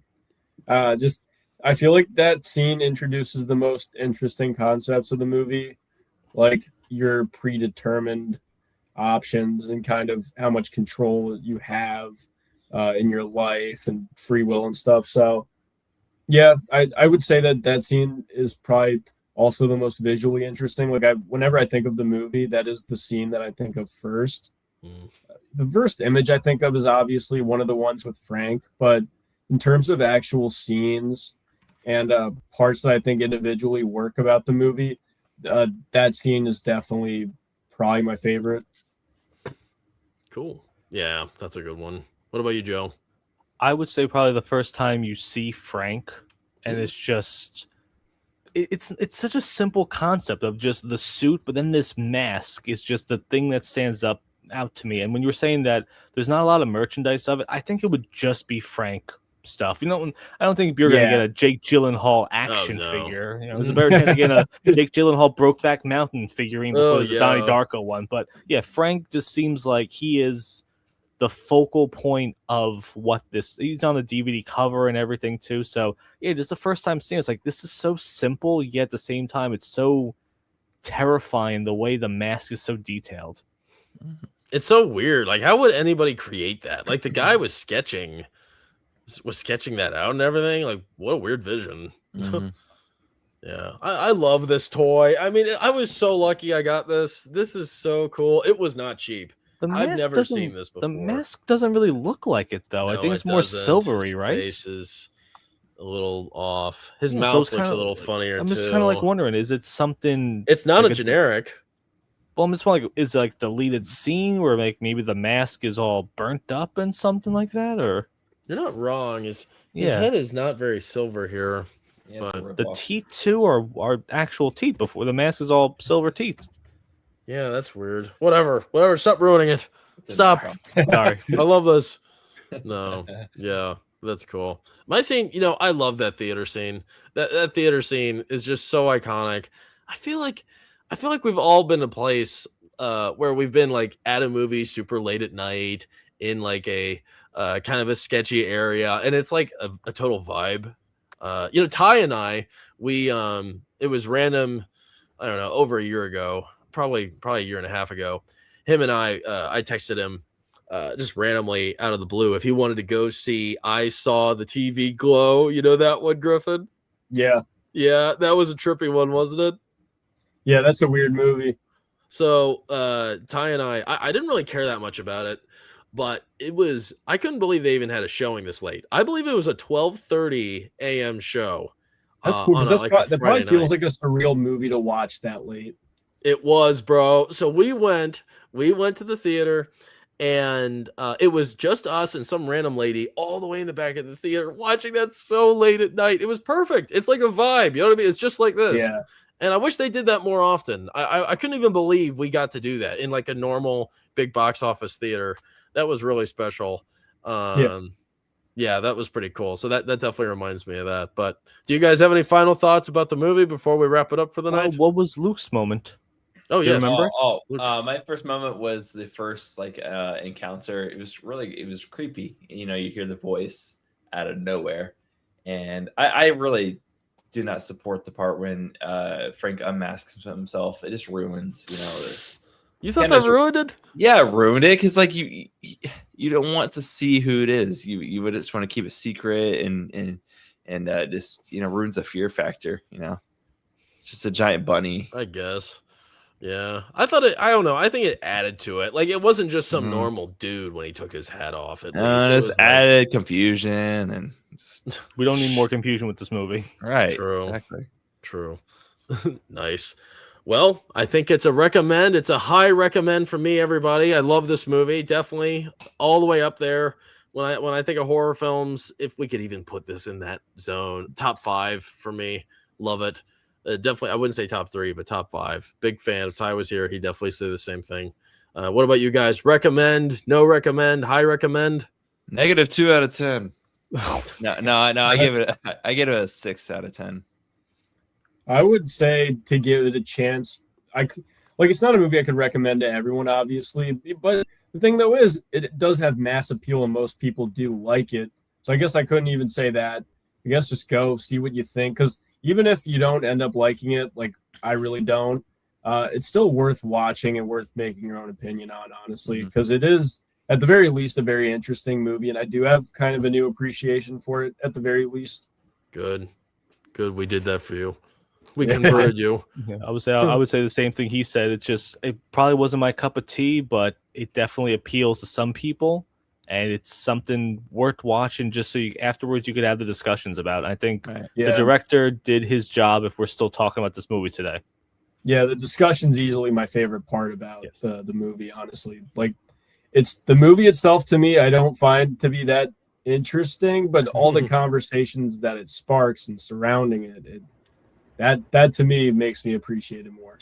So Griff and World War Joe, what do you rate it? I'm curious.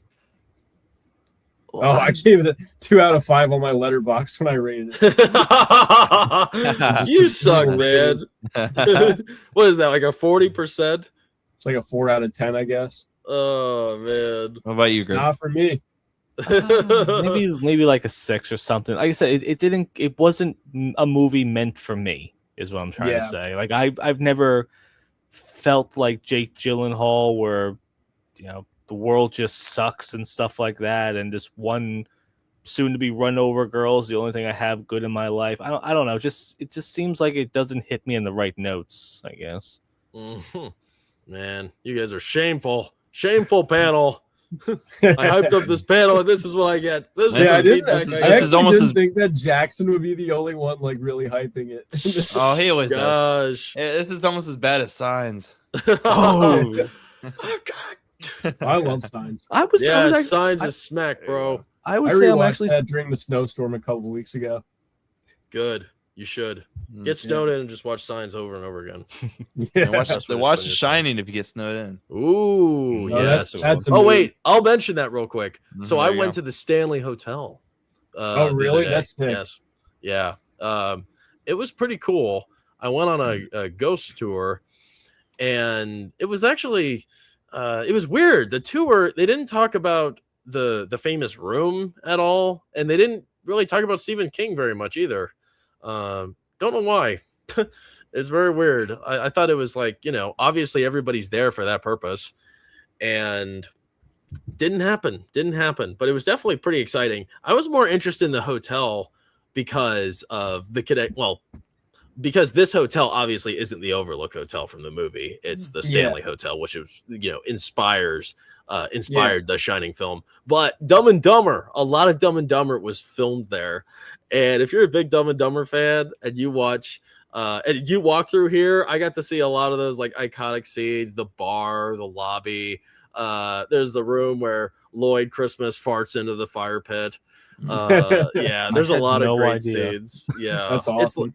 So yeah, definitely I'd recommend checking it out. It was cool. It's super freaky walking through it.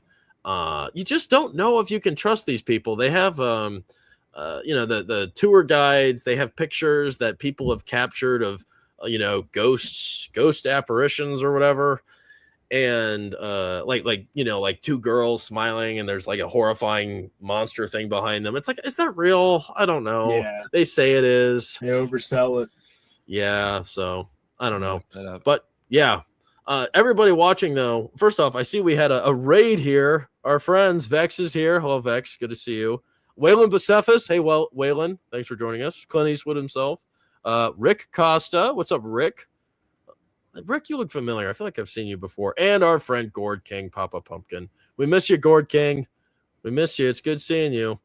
Also, Sly Jester says, watch with friends. Great conversations will ensue. That's absolutely right. A lot of great conversations with this. That's what's special. That's what I like about streaming and getting to talk with everybody watching here. It's always fun having you in the chat. We always appreciate your insights, and I try to poke at them when I can. So I try to see you guys. We appreciate your intel and your input as always. And, sometimes you guys teach us some things. So we kind of learn as we go here. And I appreciate you guys for joining as always. If you haven't subscribed to Griffin and World War Joe, be sure to do that, everybody. 2 great channels here. And Griffin, he's pretty active now, aren't you? You're making quite a bit of content now. I haven't as of late, not really the last month, but I was on a roll for a little bit. I'm planning on getting back into it. I don't know. This month's just kind of slow with like movie news and stuff. That's true. And had my sister's wedding, so I was gone for a week, and just a lot going on. But I'll get back into it. Man, that February's been rough. It's been really rough. Dude. Undertone. I'm seeing Undertone Thursday. That'll be good. Yeah, I'm seeing that too. Maybe not Thursday, but I'm checking that out this weekend. I'll spoil it for you. Yeah, just send me the message with the ending. Yeah, that's good. So yeah, be sure to check these guys out. Their descriptions or their links are in the description below. If you want to catch us again, we are doing this every Tuesday, 9 p.m. Eastern time, everybody. 9 p.m. Eastern time is the new norm. We're not doing 10. We get too tired when we start at 10. So we're doing it at 9 p.m. unless we're watching Godfather or some 3-hour long spectacle. Done with Godfather now. Up. Yep, we're done with Godfather. But yeah, be sure to check us next Tuesday, 9 p.m. Eastern time. We are talking about Spaceballs. We're joined by the great Wilkie's Movies and Music. He's coming back, and we're going to have some pretty exciting announcements coming soon with a lot more fun things for the channel. This Friday, where I'm also going to be joining our friend Kyle Corwith. We're going to be talking about all of the Scream movies, so be sure to join us. I believe that's at 6 p.m. Eastern time. I'll post about it, so just be aware of that. And next week, we're also joining our friend Megan's stream. We're going to be talking about, what is the movie called again? Falling Down. Falling Down. Yeah, that's one of Drinker's favorites. So a lot of people like it. I wasn't really that big of a fan, so we'll try it out again with Michael Douglas. That'll be fun. Stay tuned. And, we always appreciate you guys watching, and we'll see you guys next Tuesday. And never forget, give him the Duke and give him the dog. Peace out, guys. What